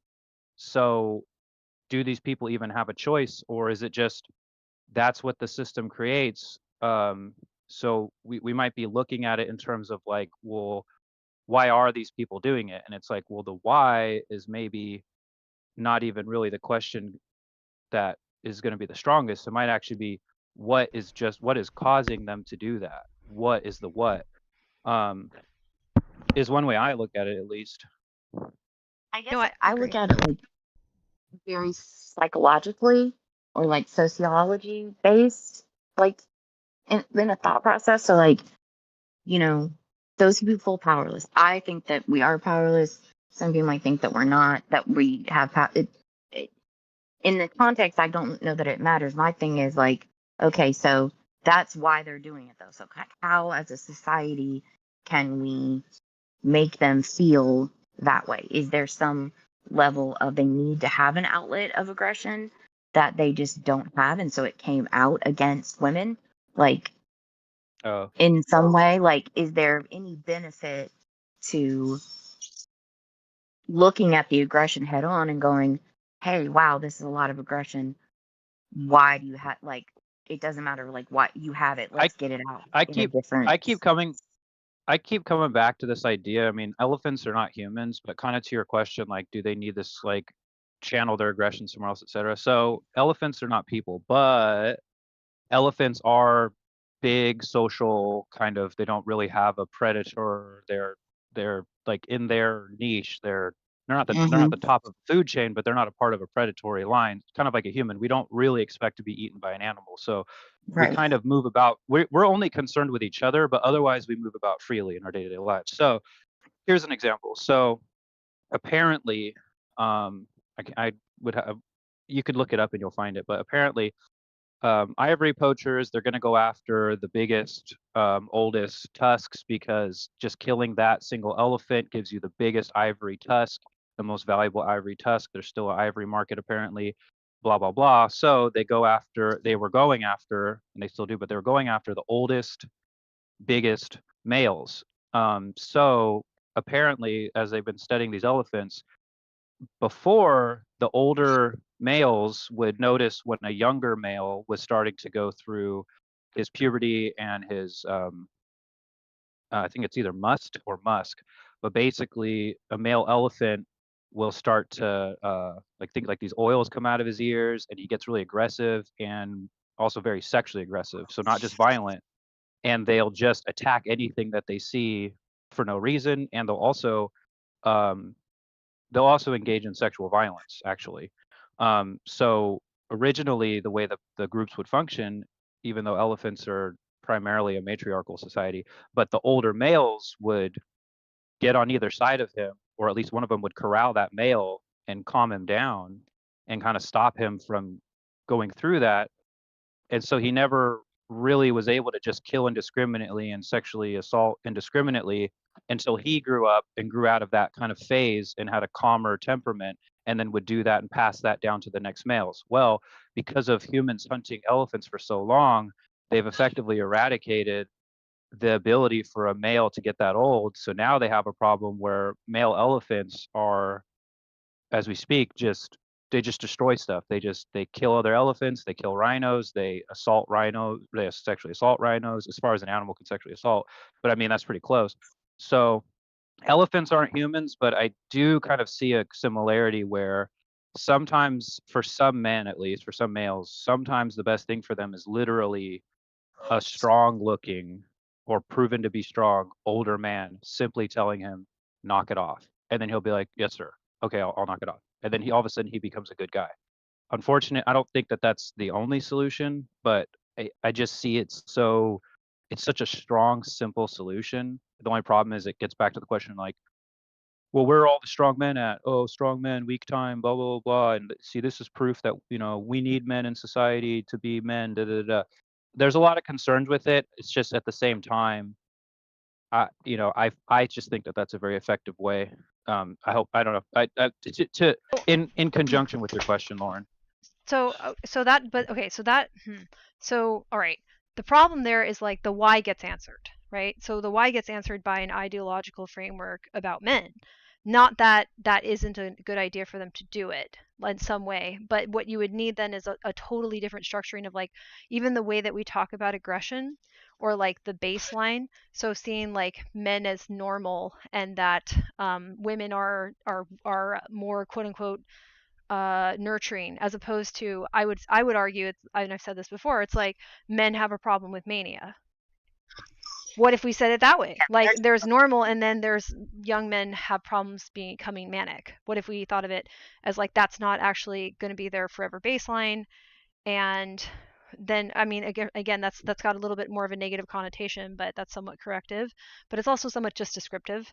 Like like if males have a phase that they are entering into in humanity that creates a problem for themselves and other people where they become more likely to hurt themselves and other people, then what do you do about that? If we suggest something, all of those suggestions imply a why they are doing that, and that's interesting to me as a problem, is like because clearly the things that have happened in the past we don't want to reinforce, but we could say like, okay, there's something different about male humans, and creating a cult around it to satisfy their need to feel that there's nothing wrong with them doesn't fix it. Like maybe that is a problem, but it doesn't mean there's something wrong with you. It just means like that just is you. So like my disability is a problem, but that doesn't mean there's something wrong with me having it. I just have it. So you can have something that is a problem that needs to be addressed. And the problem with males is there is an amount of a problem that needs to be addressed, but then they are imploding at the idea that there's anything quote unquote wrong with them when it's like, but there's a problem. So he keeps spinning. Might have a As far as potential thing for that. I just wish to just say quickly something that I've read recently that I've only just found out now. Men also have, a distinct hormonal cycle that they do go through. And it's, with testosterone and then the specific factors that are generated from that biologically, which I think is just not discussed enough. And it's not, it's not in the culture of the society to discuss about how they may be affected. And there's not, in a sense, any emotional intelligence around these sort of systems that people can sort of cling to in order to be able to cope through them. Yeah. I just wish to mention that. Yeah, like there's no language to describe it. And if you start to describe it, there's a lot of incentive for people to then warp whatever you're saying to try to reinforce the narcissistic delusions that we've all been kind of stuck learning, like inculcated, like we've been soaking in it even as we try to dilute it.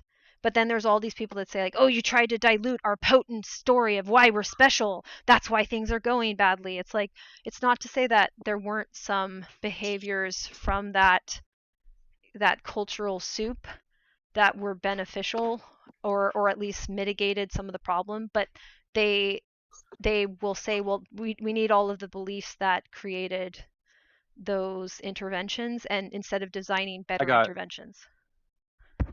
I got something for you. I think one possible solution is like, so how do we improve on all of our problems in general is to increase literacy, increase scientific literacy, understanding, etc. And all we have to simply say is like, it's if it's true, but on average, males at this age group will undergo this kind of a thing, da da da da. And here are the solutions that we find to be the best. And if someone asks, well, why is it? Is that because men are better? Da da da. It's just like, well, it's inconclusive because it is inconclusive. We don't know. People try to say that's how we survived is because men were hunters, gatherers, da da da. And it's like that doesn't actually 100% map to the way that we've culturally believed it, right? Like every single woman stayed behind and every single man went out and hunted. That's not necessarily true. That's not true based on different populations. It's not necessary for a human being to be nice to another person.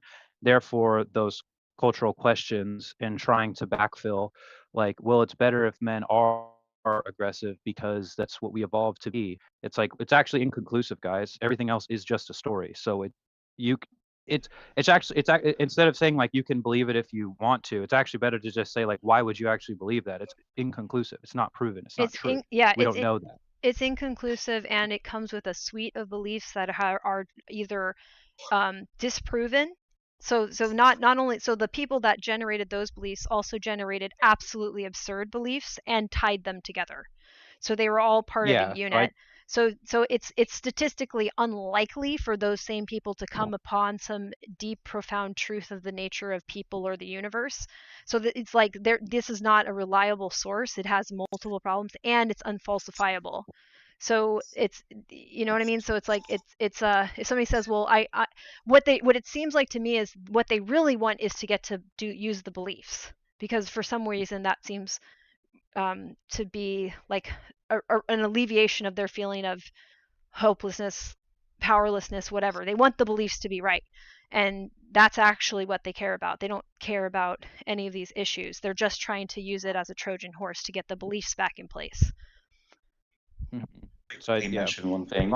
I linked a wee video by Mooncat. She spent 3 hours, and I think it's a very good video on the notion of on just the whole field of evolutionary psychology, right? And how the iceberg of how thoroughly it is debunked, as well as like a lot of the things that are said by, people who I suppose uphold patriarchy, or who are like conservative types, and just how wrong a lot of the science is, or how much it's not even that it's inconclusive. It's not replicated. It was based on very faulty studies to begin with, or the metrics and stuff for it.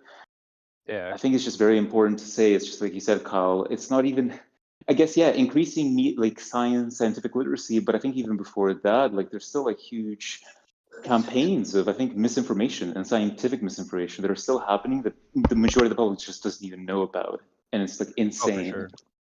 And I think that I don't think it's a singular solution, but I think it's going to be necessary is to increase people's literacy and not capital S but but I guess increase people's curiosity as to whether or not a given claim is true or not, instead of kind of like, oh well, that critical seems thinking to make sense for me.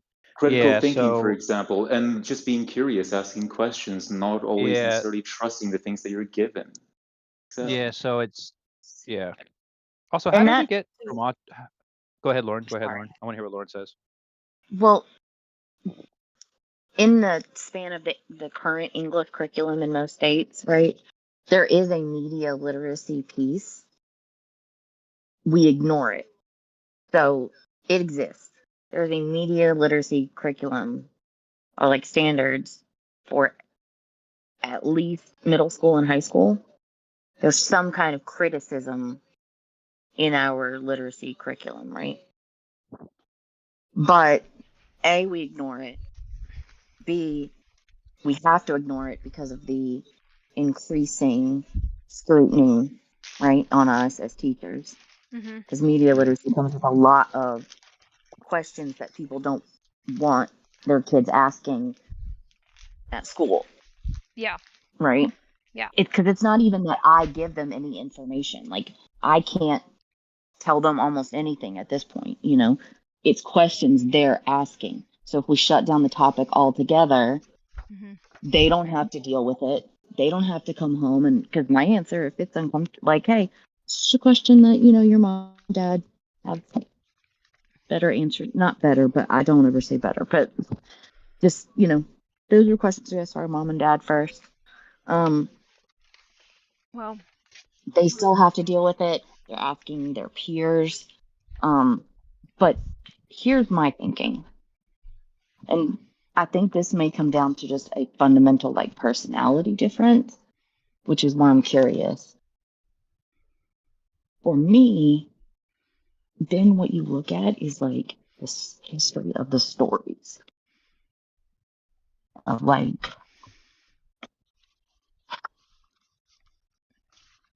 we study things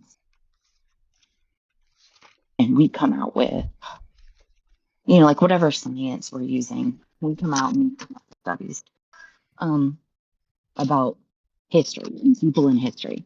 Okay, cool. But to me, that's why I've always been really fascinated by the study of mythology. Is if we care about their values, because really at the end of the day, that's what we're talking about, right? What were their values? Did they value men in everything? Did they value men in hunting? So did they value this? And that's so different culturally, right? That there is no actual answer, I don't think. But the idea that we need to study much more of a look at in the past, what did the stories tell us? Legit their mythology. What was their mythology? What did they really value? And Campbell has a theory that due to the lack of almost ceremony that we used to have for boys to enter manhood, women, we get our periods, we can have babies, it's a natural progression from girl to woman, but there isn't any kind of physical transformation for boys. There's no rites of passage or initiation like there used to be. Yeah, so the idea is that his concern was really that we have it's not that men are better or that it's better that women's rights are bad. It's just that he saw a concern in not having a way to signify for boys that they were men now and they couldn't do that shit anymore. Yeah. There is no big male voice, right? And there is no thing that we expect them to do. There's no guides for them to be able to transition between the different changes. This is I just want to say, Kyle, just this one thing. This book that I'm reading right now is exactly about this. It's called Under Saturn's Shadow, but I forget the author. Basically, it's just the main thing is that men, or just especially boys, they do go through the transformations that come as they age. They're not guided through them. So they often suffer the wounds, but then there often is no guiding force to then transform them into hopefully better roles and positions, not like there used to be. Yeah, I was going to say two things. I guess the first one was, I guess technically three things. I read this book a long time ago that's kind of touches on that idea of the initiation thing, and so kind of doing that for my own self has been very nice, kind of that kind of direct confrontation with what does it mean to grow into a fully grown male body and all the things that entails, and how to behave, how not to behave, the types of things to learn how to let go, the types of feelings to learn how to reconsider, look at from a different angle, the kinds of impulses that are important to not make excuses for, or to not try to find some bigger meaning as to why, and to try to get high off my own farts. So that's one. And then a second one is, I was going to say briefly, it's not as if boys today don't have any form of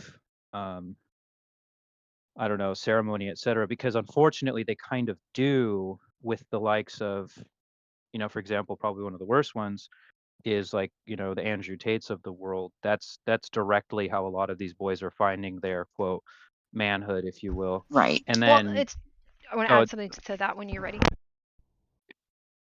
And the third point was just trying to see how we got to talking about men again. when we're talking about autism, but No, because like I think it's important because our life outcomes are being determined by men still, and the need to yeah, preserve this mythology about men in favor of anything else. So anytime we try to acknowledge like here's what's going on in the world, they're like, oh, does that mean our stupid theory is right that we inherited that makes us into little godlets? It's like, no, it doesn't. No, just because things are different that your stupid theory has the vaguest awareness of doesn't mean your stupid theory gets to be right. Stop it. yeah, So there's that. But also like, okay, so the Andrew Tates, right? So then what is the inciting like moment of when men think that their boys think they're turning into men when they find when they find the girls in their classroom sexually attractive? That's a fucking problem.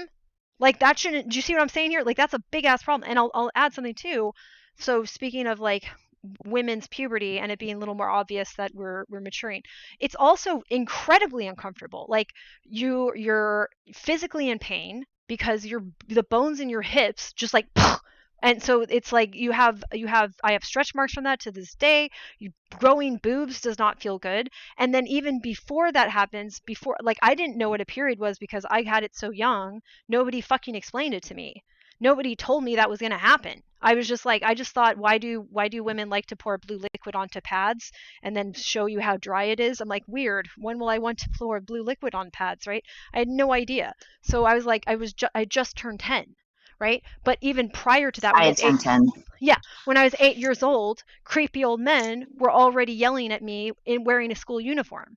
So like a lot of girls and women have to associate our puberty with not feeling good about our body, and men who maybe even, I don't know how far back this goes, thought of themselves as becoming men as soon as they had um, problems with their penis becoming erect around girls, that they never go beyond that. Like there's like fully grown adult men that seem to behave as if and think they should get away with the behaviors they're doing as if they're like a 10, 11, 12-year-old boy, and they just discovered that they can have random intrusive thoughts that make them horny.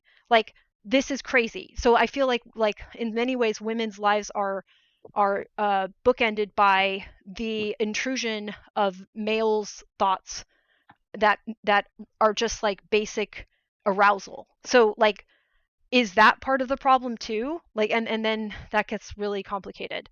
But I think the reason why a lot of these ideologies are so attractive, and specifically even like religious ideologies like Abrahamic religions, is on some level it's all this metaphor about busting a nut. Like it makes that into the most profound thing that's ever happened in the fucking universe, and it's just not. I have a theory about this, Jane. I think in some ways it goes beyond that, like at a more primal level of, it's this Freudian thing in some ways of competition against other men for the securement actually of reconnection to the mother. And the reason that this happens is that the man isn't sufficiently individuated growing up to the point that they feel that they can survive for themselves. Rather, there's this teaching in society that they need to have a woman, but what they don't say is that they need the woman there to emotionally take care of themselves, right? Mm-hmm. To kind of repeat this thing from childhood. Mm-hmm. And so like that's why there's this like strange arousal that happens towards like women like any and all ages, I feel like, as a result, because it's this emotional infantilism ultimately. Mm-hmm. Well, and that's a very okay. So that's a very different life phase. So bonding or not to your mother, that's prior to you having any of these abilities to notice anything about yourself. You do not have the ability, chemically, physiologically, do not have the ability to have those responses. So Right, but yeah. here's also what happens is that men, I think for a lot of men, often mistake lust for love. And I think this is also tied to like the culture and society, which equates the two when they are very different things. Well, and that's the same thing as projection too. So like, so you say, oh, Mhm. if you're aroused by something, you don't need to know anything about it. You can be aroused by inanimate objects, so they don't even have a theory of mind or an ability to have autonomy. So like, this is so this No, gets you're right. so It is projection because it's yeah narcissism. Because yeah ultimately, what this is it's narcissism. Right. Sadly, yeah. So if we have a society that we need to, it's a little bit frustrating because if we need to babysit, in a sense, like the maturation process of males in order for society to get fixed, it just feels like we're back to square one, where it's like, why are males not invested in learning what they actually are? Like, how do you break that cycle where they don't want to know what they actually are? They just want their stupid ideology to be, or the stupid ideology that other males came up with, broadly speaking, and a couple females signed off on for protection, it seems. But they want that to be right so bad, they can never get curious about, maybe all of our shit is nonsense. Maybe all we have to do is say, okay, is it likely or, scientifically valid to put all of our assumptions, like our not first premise, but, well, is that the right word? But like our underlying assumption, like our foundational assumption, we're not going to touch that ever, because if we touch it, we might lose this ideology that says we're godless. We might lose this ideology that says maybe we're superior, maybe we're the best, we must be the best in a competition between the only other member of their fucking species, like the reproductive functions dictating how all of society is operated, which is just getting to be more and more insane, because clearly like we all are able to do I these agree with you. abstractions. So then how do you fix this motivation problem? And then why should I be worried about men's motivation problem? Because that traps me back in being their caretaker. So I personally believe, Jane, is that I believe you don't have to worry. And the way that the cycle is broken is that women, or actually at least the notion right now, is that they're actually doing very good work. They need to keep these boundaries in place because men need to have that separation fully if they're even able to kind of wake up and realize the position that they've sort of landed themselves in, both with their own hand and not. Right. And then they have to kind of go through the pain of then being lucid enough to wish to work on themselves, right? To go through like the emotional erasure, and then maybe to work more so in building communities and doing the work by themselves, reestablishing certain roles, better stuff, which will take time, but they have to trust in themselves. I think, trusting in themselves is like one of the first moves that they have to do. And like, it can't come from anyone else, especially can't come from women, because there's the whole issue of like, I think the big wound is that there's been a separation from the quote unquote I don't like the word for it, the feminine polarity or the feminine aspects, right? That Jung talked about, that exists, in men and women, right? The anima.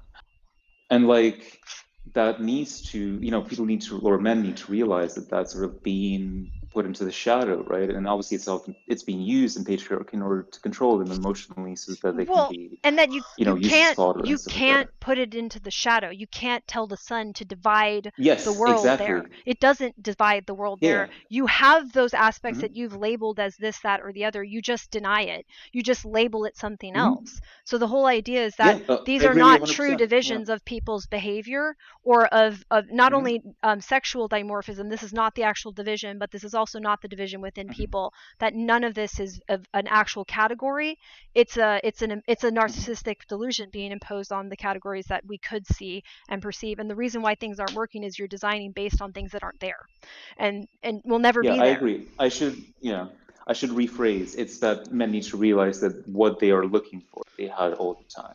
That they're whole, that they have to rediscover their wholeness and to reinvent themselves according to a healthier image, right? That's healthier to women, of course, and healthier to other human beings in themselves. It's less likely to impose a job on everybody else to make your delusion appear real. You're not exploiting or coercing or forcing other people to pretend that these lines that you've drawn are real and the sun really casts a shadow over there, right? You're trying to dictate the laws of the universe, and you're threatening or bribing people to pretend those are the laws of the universe.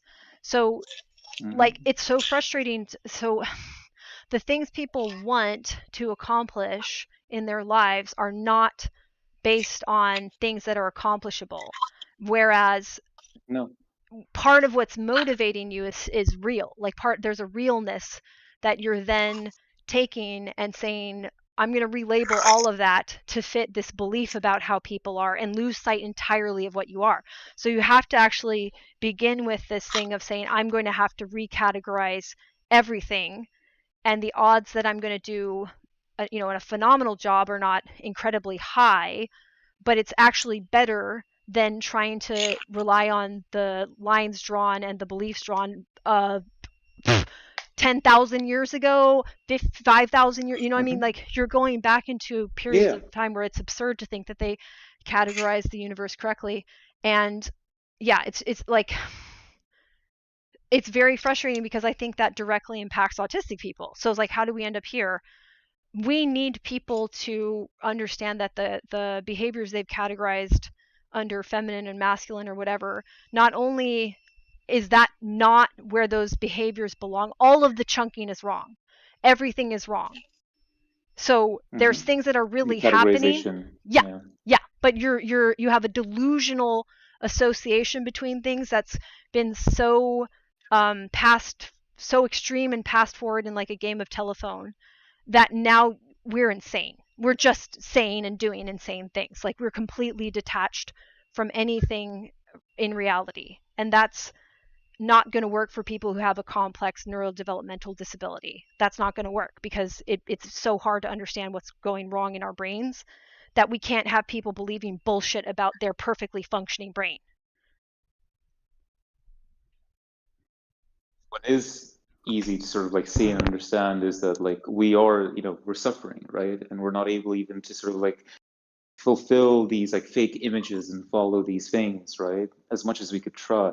And so like it's in some ways it's a blessing. It becomes sort of like a blessing in some ways. I feel like in my case it's been the case where I was trying to follow like some shitty, dualistic image stuff, right? I mean, like I suppose like a lot of men, because of conformity, right? But because I was really bad at doing that, right? I wasn't very competitive, and I was just, despite all my efforts, I actually could cut myself some slack. And then once I, in a sense, blinded myself to that stuff, or rather, actually, no, it's not blinding yourself. This makes me think of like Plato's cave, right? Once I stopped looking at like the illusions of the shadows on the cave, and then you actually go in the outside world to see what other people, how people live, people who you think you could never connect to, then like you're like, oh, I'm not so different.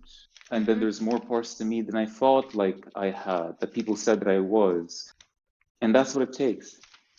Yeah, no, I think autism is a gift in that sense. In this current environment, I wouldn't trade it. I think it's possible to not have autism and also arrive at these insights, because I think we're just over recruiting an aspect of the brain that everybody has, but normally is interconnected with hierarchical awareness or like spatial navigation. That's my whole theory, right? So it's attractive to a lot of people, and we tend to get along with those people quite a bit better, right?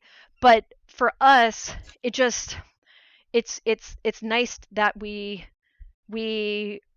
can't see the nonsense. We can't see it.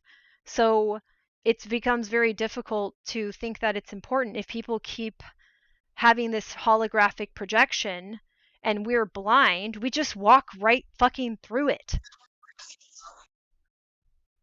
And that's a really great way to disprove it. It's actually, and that's one thing. Why it's also great is that when you're blind to it, in some ways you can have more courage, because you don't see these fake potential things that could oppose you, put a hurdle to you, right? Right. And you can make moves that other people would be too scared to make.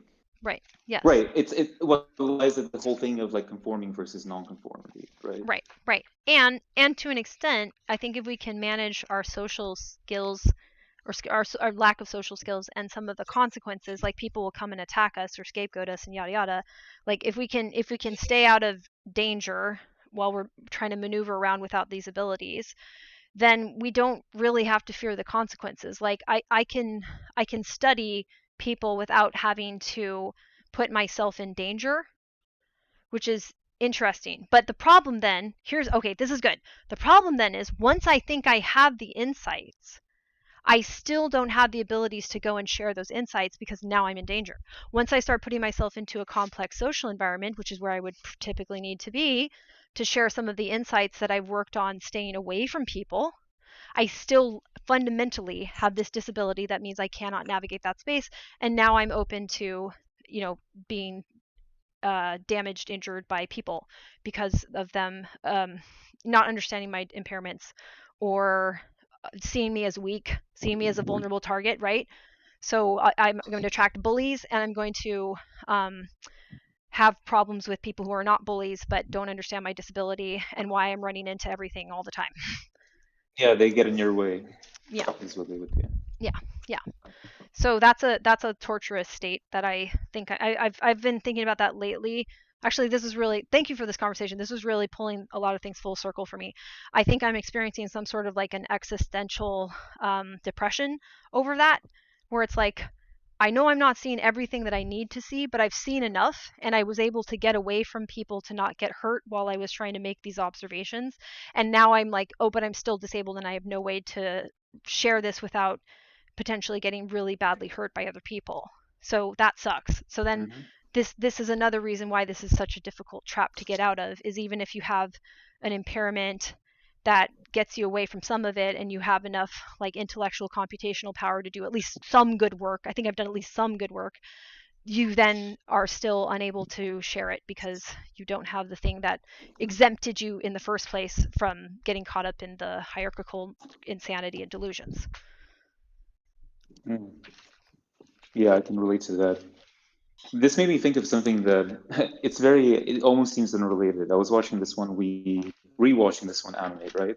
And this guy is like a mentalist, right? And he gives this like little bit of like advice where if within negotiations, if you want somebody to be like on your side, you don't sit across from them, but you sit side by side, right? Because then that inspires more solidarity with you.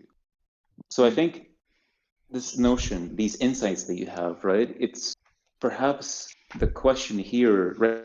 We're going through these crises, but there could be opportunities, right? And so maybe it's about how do we position ourselves? Maybe like helping people who are not neurodivergent, rather than even kind of giving them the insights outright. How could we help them arrive to those conclusions? And we could even do a bit of like mental trickery, almost in a sense, to make them convinced that they came to those conclusions, and that solidifies what we wanted like all along. I think that obviously takes a lot of like mental effort, and it carries its own risks, but I look at my own life and I've tried to kind of convince people directly, my own family. It just doesn't work very well. So how could I do this differently? We need to try a different approach. Right. I think. Right. And then do we have to consolidate with AI? Do we have to say, like, does AI do that for us or something? Or, you know what I mean? And then I see what you're saying too, because the long-term investment is, yeah, temporarily we'll have to be like, haha, it's your idea. Don't notice me. Goodbye. You know, like some weird sort of like, what is it? Sirio de Bergerac or some shit, right? And then, but in the long run, it would include us in society. Just whatever it takes. It's the sacrifice. It's the sacrifice that we would have to make for that. Right. Interesting. I mean, that's how you see it, because I know that feeling. Sometimes, like, obviously, it's just really painful that people just don't. You know, it's kind of like me when I go to car boot sale, as I do these days, and it's like I really want something, and then John, like this guy who I go with, he tells me, well, obviously you don't tell the person there what it is that you want or that you really want this thing, because of course they're gonna not give you a good deal. Right. And so I have to sacrifice my own genuine honesty and enthusiasm, and maybe that goes against my values, but is it a sacrifice in the long term that I'm willing to make? You know, that's up to you to decide. Right. Yeah. No, that's interesting to me. And like I'm open to the idea that would work, because I'm hitting a wall of like, it's a little bit better now. I was working on some stuff to try to, I was talking about this a little bit last week, I think too. I am hitting a wall of like existential depression is the best word I have for it, but like that's I wrote a lyric. I'm gonna make a song out of it. Here's the thing, right? You can think about, and this is good, right? You can think about maybe reframing it in a sense where this existential depression, I know this quite well as well, and it's like it's a crisis. but it's in the etymology of the word, I think, in the Greek too. I think it, like, a crisis is a situation that implies a potential opportunity. So Mm-hmm.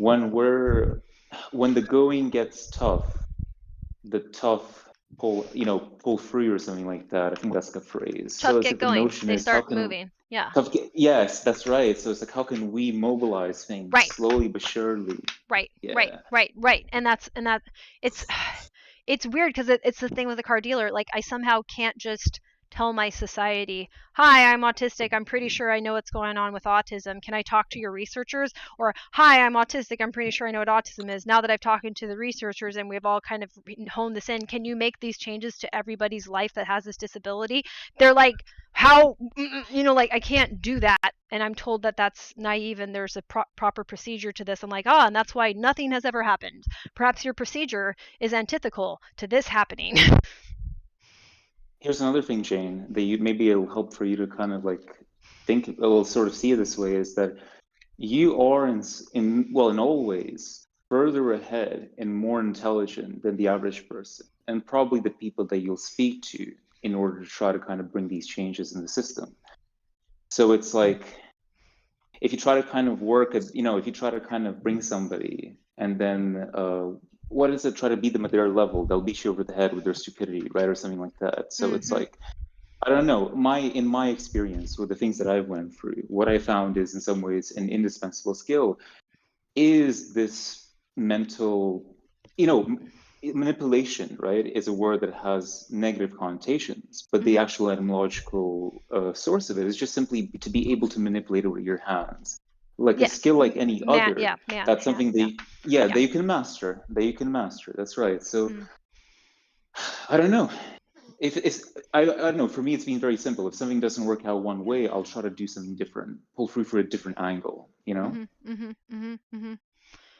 maybe that's the only way forward.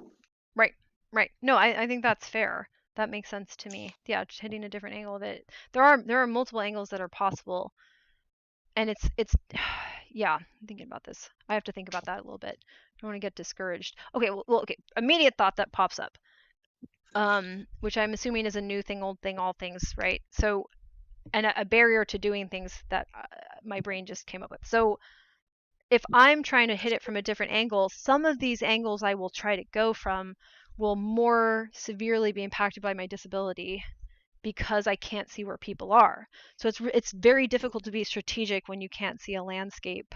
And then that gets back to the idea of like have some sort of a coalition with people who do not have this impairment and people who do.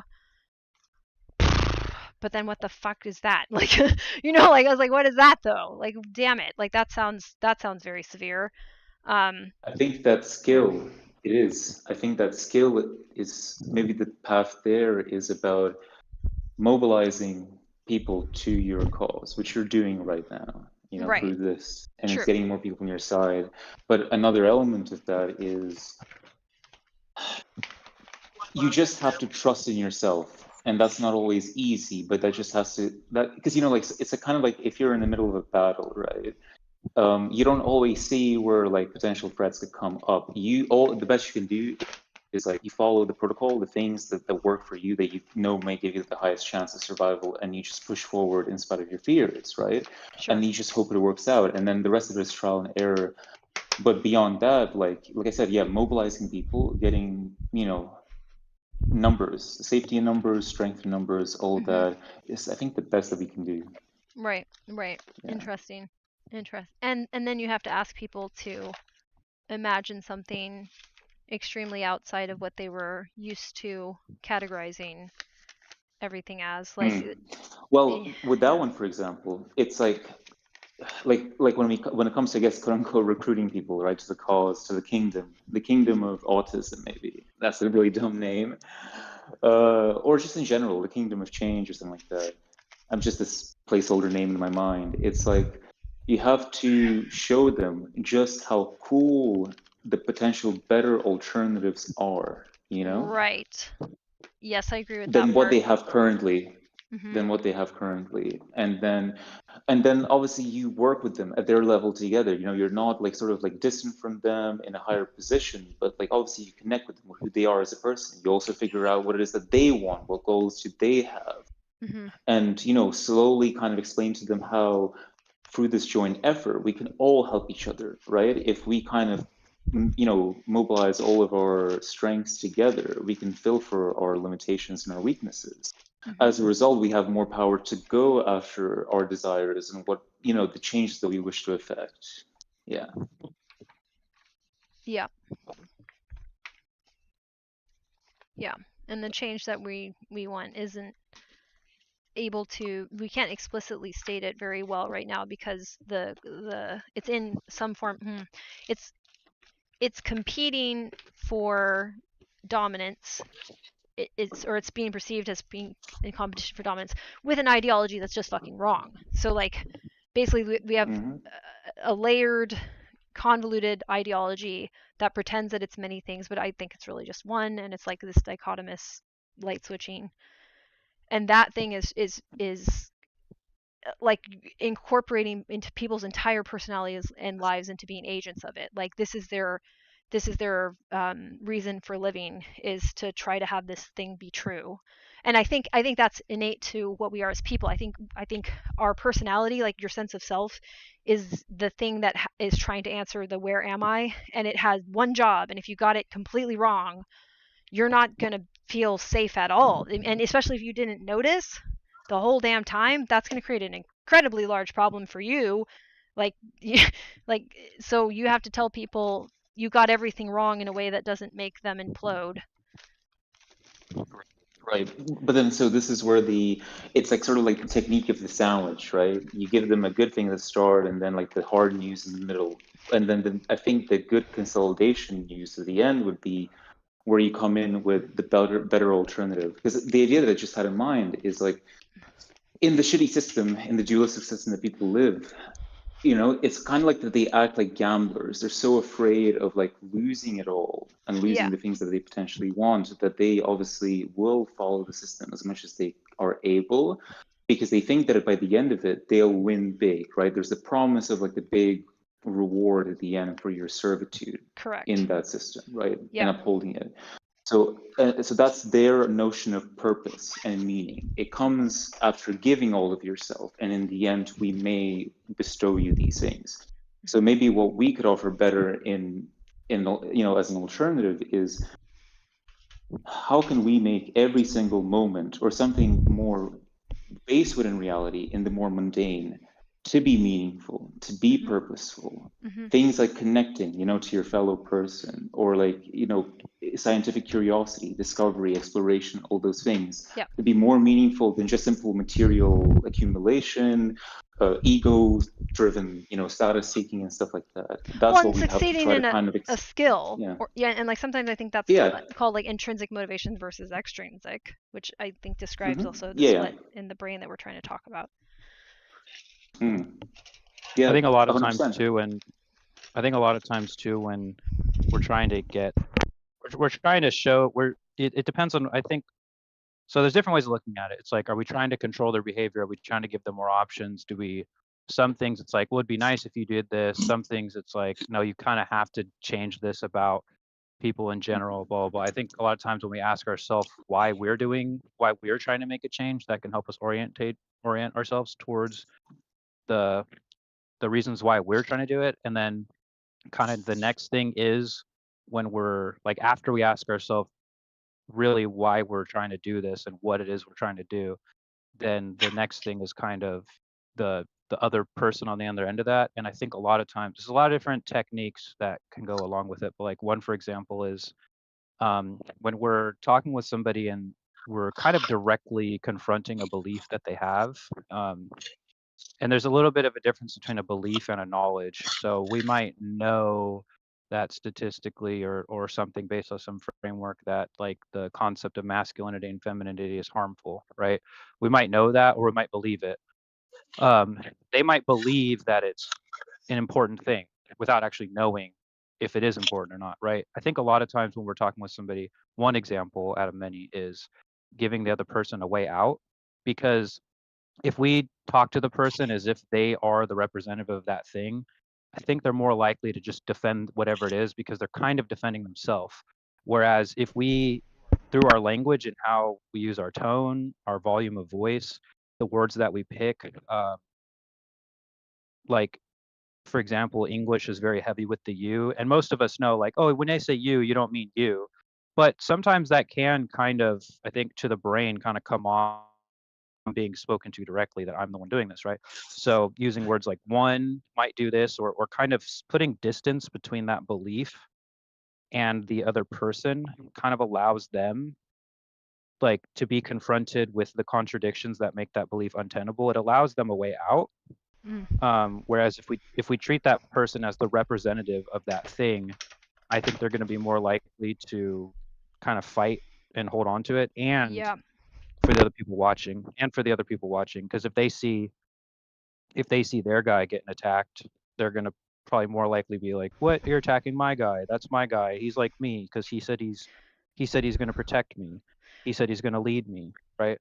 So I think by giving, that's one example out of many, though. Well, that's helpful though. So I like that because so you have global configurational reasoning intact, and you can use it, and you do use it, and have been using it, right? So that's a global configurational thing where I don't want to say to the person, you have arrived at that goal, because if I say that they have, right, then there's people in the wings ready to say, see, you did it, you are a representative, you're the best. Because if they are the representative of this belief system, that's the prize, is to be the person that champions and supposedly knows reality. So you're digging them in deeper to this place that they may actually have had many times when they've questioned if this is real, right? When they've questioned, like, is there anything actually here? Like, if they've worked all this time or have been pressured to work all this time to arrive at this position on the map, and you are saying to them that they are there, right? They may take that as, well, if I say I am there to the group that are in the cult, they say yay. So why don't I just go back to those people and feel good about myself when you're telling me I've spent all of my life, to arrive at a place that doesn't exist, to arrive at a phantom, right? That's alarming and scary and all these things that I'm saying. So, like, but they must have had countless times in their lives where they've questioned that the insane thing is real, right? So, yeah. Does that make sense? Am I understanding it right? It does make sense. Yeah. And I think where another it comes... thing... Or go ahead, Dick. I was going to say, to, like, another part that kind of goes with it is it can be very difficult to be patient, but a lot of times a real change in a person, it's not necessarily going to be in that single conversation. I think most of the time that's just the seed, right? To get kind of frou-frou with it, if you will, but like the acorn is the tree and the tree is corn, like that's not untrue, right? It is a natural, it is a part of that potential progression. So a lot of times when we're talking to somebody, what we really need to do is, like, depending on the person, like, they might have all kinds of crazy beliefs, and we have to kind of remove the weeds before we can even set the seeds, or we have to kind of remove, I don't know, some beast that eats the seed that we're trying to plant, right? Like, kind of shoo it to a different spot And while we're prepare trying to the till the land. soil. Yeah, well. kind of have, like, depending on the person, because some people are just open-minded, like, yeah, I'm ready to learn. Some people are like, no, I believe this and that. Fuck you, right? Excuse me. Forget about you, right? So the person kind of has to be treated with the respect that the fact is that they're an individual person. And if we try to represent them in our head as if they are the archetype of this ideology that we're combating, we might end up treating them that way, and then they might actually match that kind of a intention. But if we give them the space to get away from it, and we just give them the little bit of, like, here's the little carrot on a stick, here's the little seed, here's the little bit, here's a little piece of candy, here's a little breadcrumb, then they might go off on themselves and find it. Maybe the next time we speak to them, it's there.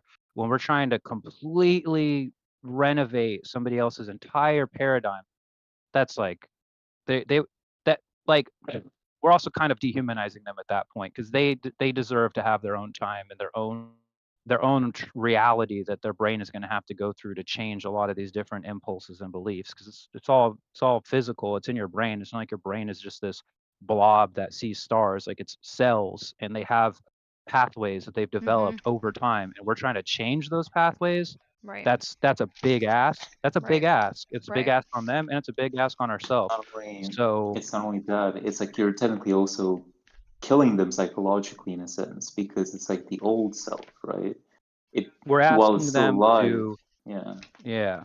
we're asking them to stop putting energy towards this developmental pathway that they went down, and we're asking them to move that. And I say energy, I don't mean like chi energy. I mean like your Vitality. glucose, your different, like, no, like your biochemistry, like the actual physical parts and pieces. Yeah, that's what I mean though. Yeah. So that part, we're actually asking them to change all that. So we Right. kind of have to be a little bit nice and meet in the middle here. And it's like slowly but surely.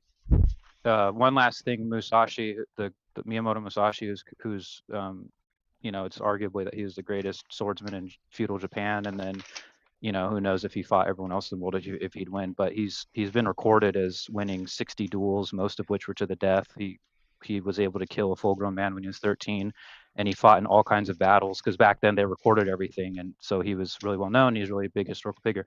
He said, I'm saying it in English because I don't speak Japanese, but he said something along the lines of, when you're fighting a big opponent or a bigger force, or when you're moving a heavy object and you can't confront it head on because you don't have the strength to or the power to, you injure the corners. And when he says injure the corners, he means like push one little corner of it, like a big fridge. If you go to push a big fridge, like I can push most fridges, right? Whereas like my mom, she can't push every fridge, right? But if she just pushes the corner, it'll move, and then you push the other corner and it'll move, because now it's rotating instead of trying to just slide it. If I'm in front of a big heavy object and I can't directly push it face to face, I push the corner. So I think sometimes when we're talking with somebody, it's a very big held belief, kind of virtualized, like, well, there's a big object in their mind. There's a big object in their brain that they use, right? And instead of trying to confront it head on, sometimes we just want to hit one little part of it, and they kind of go, oh, Or that more it's like a importantly, big it's like a big also table. having, It's like a big table. Instead of trying to flip the whole table, just break one leg, and then the rest of the table is probably going to fall eventually. Right. I think like the skill there, Kyle, is like, and then this would also apply in a sword duel as well. It's kind of figuring out where the best place to push, to pull, to sort of like put that energy into, that basically makes the whole house of cards fall apart. Because there is like some part, like the weaknesses, right? The limitations to a certain paradigm. If you can identify what those are and just give a nudge in that thing, it'll collapse by itself. I was just going to mention this one other thing, that like, that's the idea, yeah. The other thing is, part of the carrot for this too is, us being on the other side in some ways, having the confidence to also be like a model, right? To be like a model that somebody then may want to emulate, right? And then that sort of like gives the impetus that, oh, maybe I can try this thing differently, and it's working out for them, right? It's a powerful human motivator. So I wanted to add something. So this is why I need to reread The Wizard of Oz and then read the whole series. So The Wizard of Oz is a feminist allegory, okay? It is. It just freaking is. I need to see how they talk about the curtain, or like the thing that like obfuscated the Wizard of Oz, because that's what the allegory is supposed to be about. And so like you need to be able to get people to look behind the curtain. And so I want to see how they symbolized, or if it may be different. Actually, now I kind of don't remember. It's been so long. I think there is a real curtain in the book, but in the movie it's a curtain, yada yada. But like there's something obstructing seeing what's behind it and what's really going on, and that the wizard doesn't have any of these powers. So like it's the same idea that this whole time people have had hints and clues that this isn't real, right? And to say like you're knocking the one, where is the one, or maybe there's a couple options, but what do you kick to make the person put it together themselves? Because they've been noticing clues the whole damn time, because reality punches back all the time against something that says that it isn't there. Yeah. Musashi said, when he's in his seminal work apparently is the Book of Five Rings, and apparently he wrote it directly for either one or two of his adopted sons. So it's not even necessarily for like mass publication. But also, can you guys hear me? I can hear you. Okay, just making sure. But throughout the book, he like it's so frequent. And in English it says, investigate this thoroughly or research this thoroughly. Like he'll say something and then he's like, research this thoroughly, investigate this thoroughly, research it thoroughly, investigate it thoroughly. At the beginning of the book, he says, when you read this book, don't try to just memorize it. Don't just try to, you know, memorize it as I've written it down. He said, you need to think about the things that I'm saying, and it needs to be coming, like the knowledge that you get is not from me. The knowledge that you're going to get is from yourself. What you end up learning from this needs to come from your own body, is what he said. So he said, like, learning this technique, move the sword that way, push this thing this way, it's not going to mean anything unless it comes from yourself. And so when we're asking somebody to learn something, that's why I was like, when we say someone's brilliant, we don't, if somebody just like memorized a script, we might say, oh, they're really brilliant at memorizing a script. But if somebody just like had a proof of a very complex math equation and just said the letters but didn't describe what was going on in that equation, we wouldn't consider them brilliant. We just read it. That doesn't mean anything. If somebody were to read it and they can like, oh, that's what they did, that's what they did, we'd say that person's smart because they can keep up. But the person who did the thing that just came out of their head, that's the one we consider brilliant, because that's the true knowledge, right? Is when it comes from yourself is when we actually consider that tenable. So when we're asking somebody to understand something, it's the onus is on us to prove that it's real, and the onus is on us to either decide not to teach them, or if we decide to teach that person or group of people, to make it in a way that's understandable for them, so that that way they can understand it, conceptualize it in their own head, not on our behalf. Because I believe that like you can't force anybody, right? You truly can't force anyone to do anything. So ultimately the person has to have the will to be able to try something with whatever resources are on hand. And I think the best that we can do is to create more resources, that are aligned to the things that we see beyond the veil, which hopefully helps them to get to that place as well. At least that's just how it's been for me in my life experience. I 100% agree with you, Kyle, because it's like there's a difference between learning by rote, reading, even certain instructions by people just doesn't work. It has to hit you at the right time in the right way. There's like stages to the process, and you have to let the process unfold organically the way that it's supposed for you individually. Yeah. And that's how it happens. You have to have faith in yourself and faith in the process. Yeah. By the way, actually, Kyle, have you read the manga Vagabond? I have not. I've meant to, but I have not. I recommend this one for both of you. I think you would really enjoy it. Like it's like a very famous mangaka, but like it's about Musashi and his philosophy and how he came about to sort of write the things that he did in the Book of the Five Rings. I strongly recommend it. It's a really, really, really good manga. Yeah. Yeah.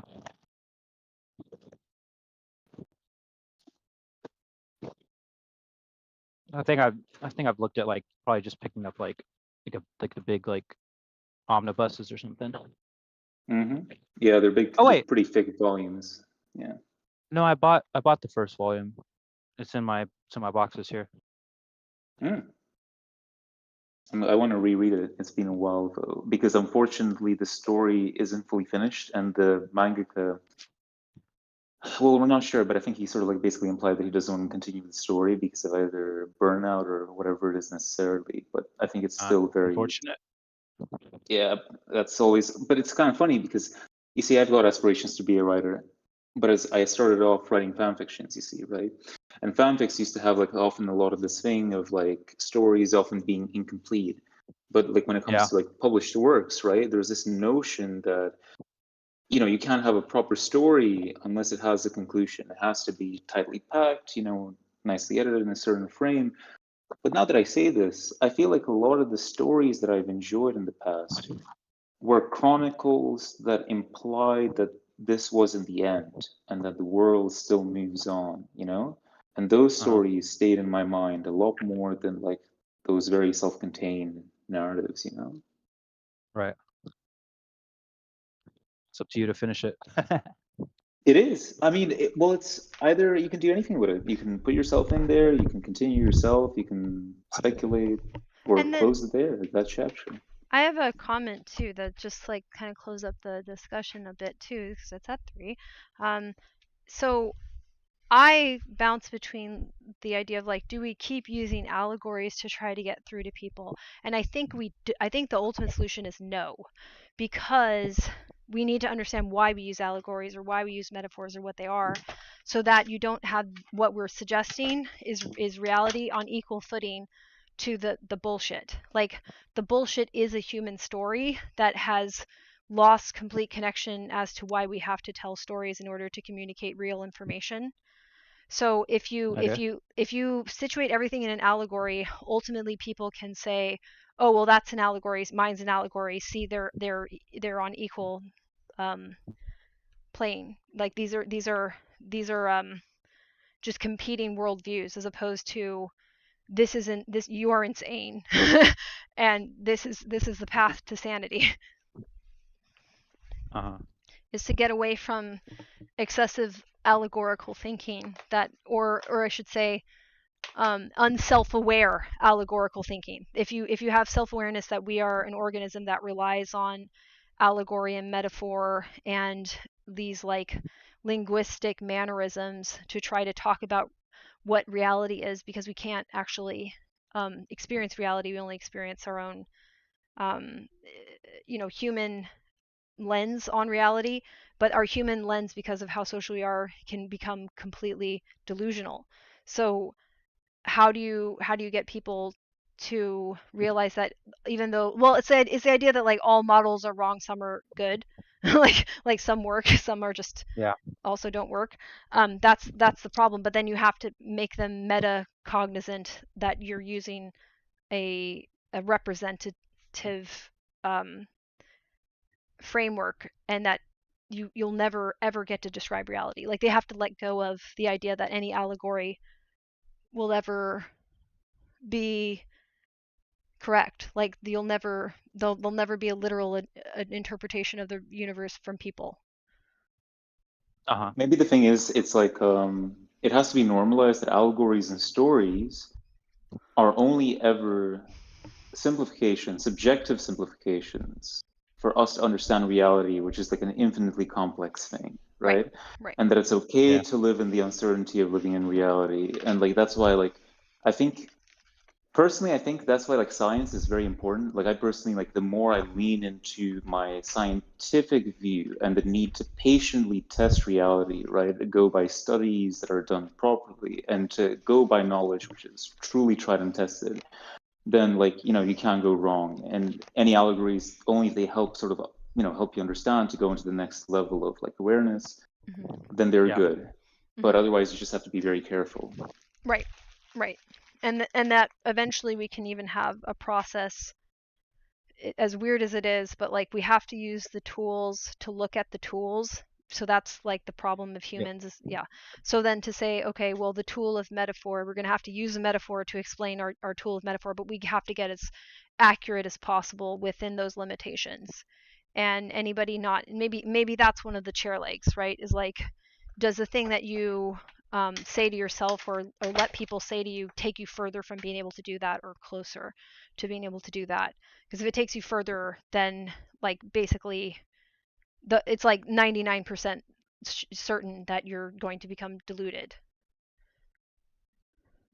I think allegory or figurative language, etc., I think it can be nice as like a primer or like a first thing or like a little introduction, but eventually, as we discuss more and more complex and complicated systems of reality, we're inevitably going to kind of veer towards more discrete and finite language.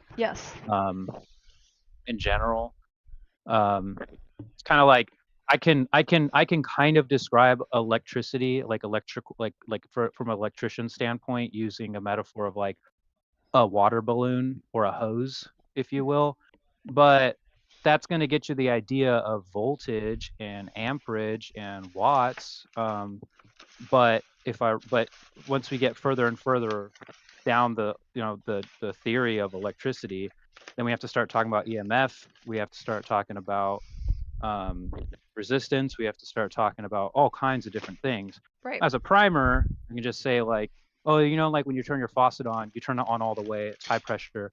When you kind of barely turn it on, it's lower pressure, right? So the pressure is the voltage. You're measuring the pressure, that's voltage. And then amperage is the total amount of water going through that that pipe, right? That's the total amount of water coming through. So like in this instance of time, there's X amount of grams of water going through it.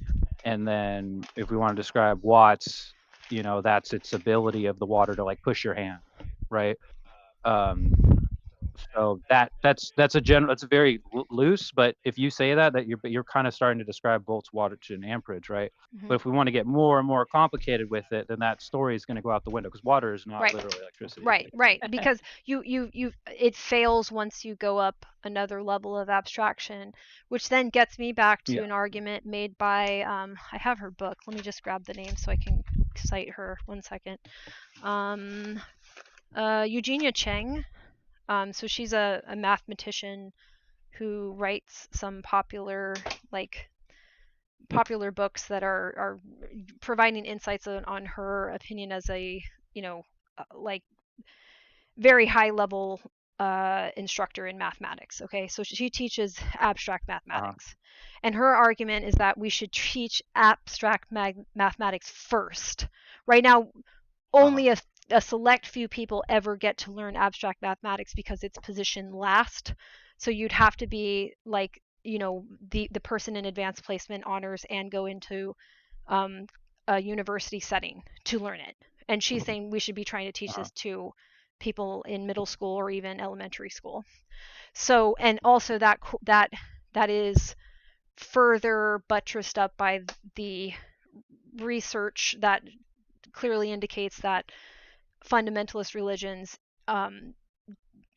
destroy people's ability to do abstract reasoning. Like it targets abstract reasoning and impairs the development of it in people, or otherwise makes them worse. Like they are objectively worse at testable, measurable skills related to abstract reasoning.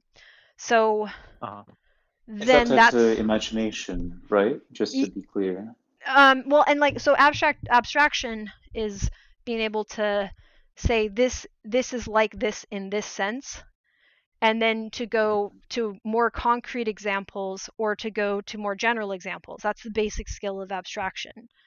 And the general examples can become highly theoretical or can go far beyond what the human mind can easily imagine.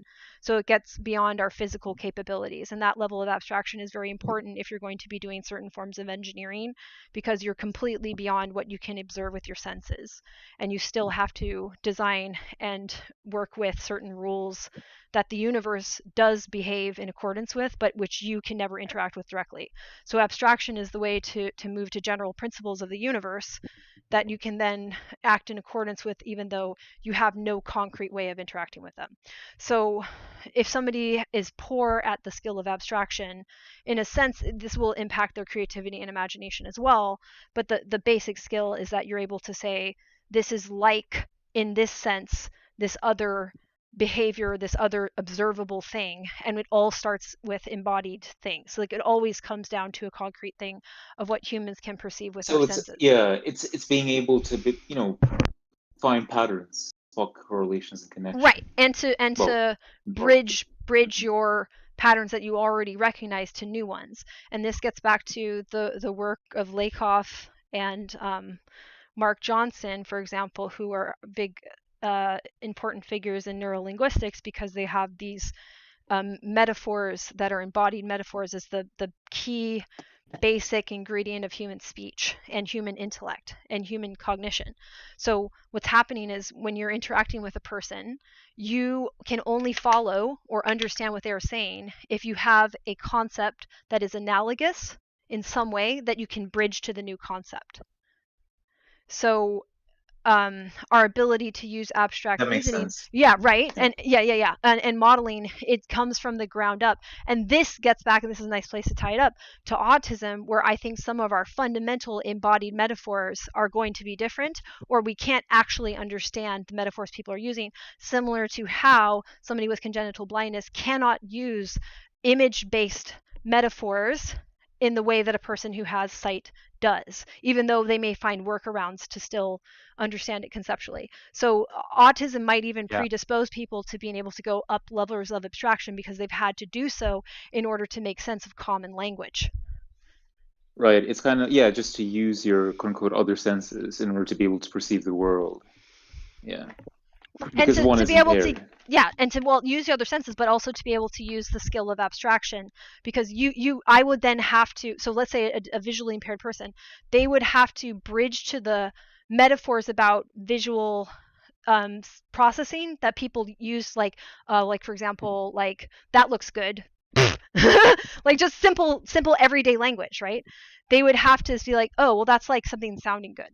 Do you see? So they would already have to go into a less concrete example of something they do understand in order to guess at what this person actually means. And it's not a perfect understanding, right? Because they have a barrier to understanding the original metaphor.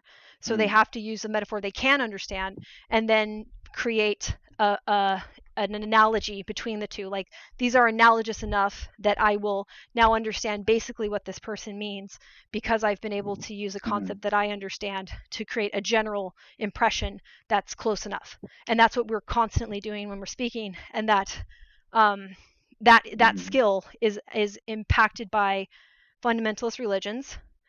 And I think with autism, without other intellectual impairments that also could prevent this, it actually helps us to work on abstraction, because our first problem is that people are describing the world in a way that we actually don't know what the fuck they're talking about.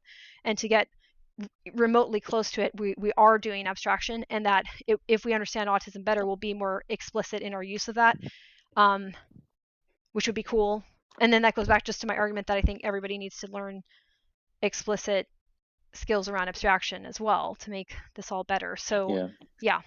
It's very understandable why it's taught less, like in the mathematics course. But I mean, just generally as a skill, because obviously it could put in jeopardy the the positions of some people. Yeah, well, If and it's everybody was doing this. right, and I can understand that when you have to explain it to people when they're younger, you don't get to use this expansive vocabulary that you get to use with people when they're older. But the assumption is that you can't teach this, but you actually can. The fastest way to do it is just to draw out a logic tree and to show where how abstraction works. Like, that's really, really quick, and then people can understand it's a category thing, where it's like this, like, let's say you have category A and category B, and nested inside category A and B are other things, and you can have relationships going down levels of this and up levels of it, and one is more general and one is more concrete, that you could actually teach this to people much younger. You just wouldn't get to use your more sophisticated language, but that's actually a distraction and unnecessary. We just believed that was the understanding of it, and actually it's much simpler and easier to teach, and you can teach it to much younger brains. You just would teach it differently. Yeah. Uh-huh. I gotcha.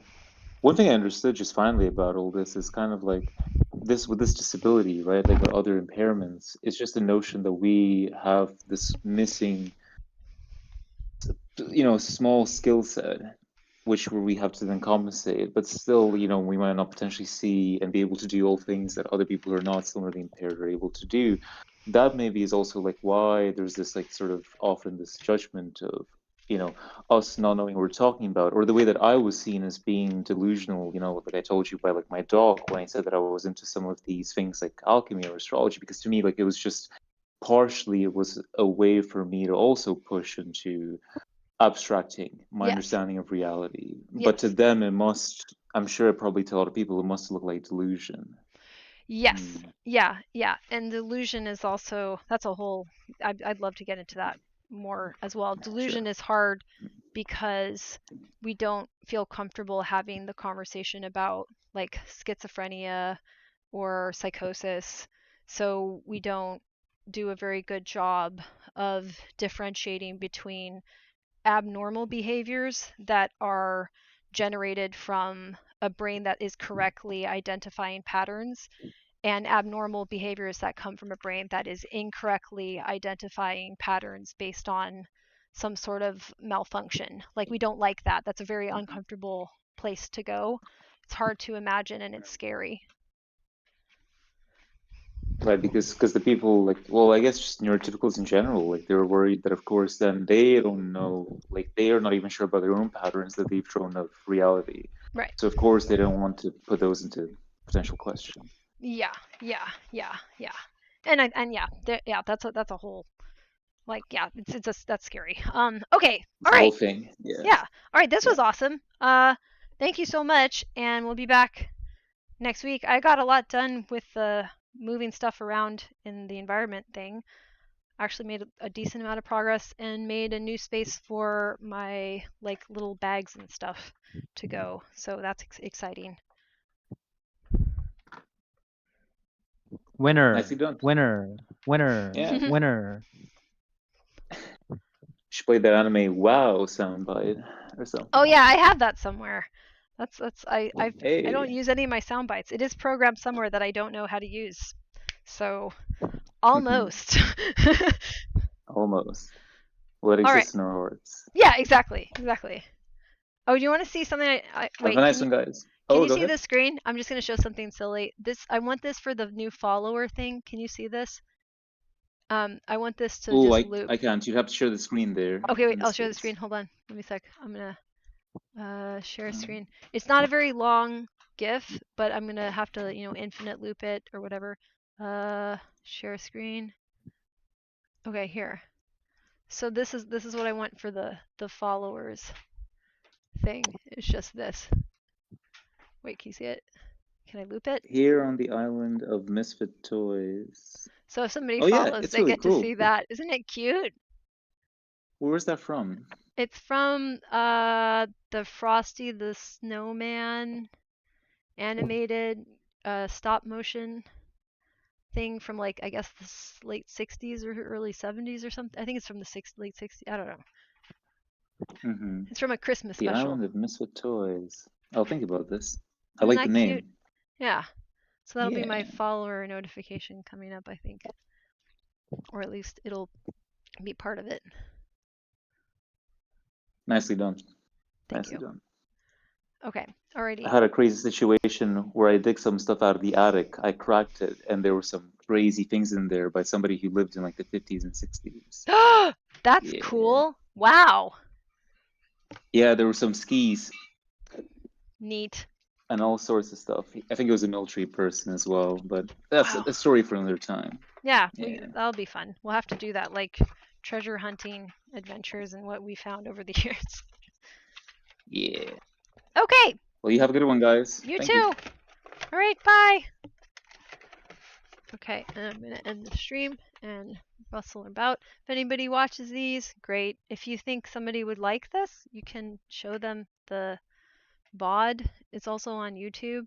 Just, like, show it to people. If you think these ideas are, like, I don't know, maybe life-changing for you or other people, I don't know, just, like, do us all solid and try to get humanity to, be better.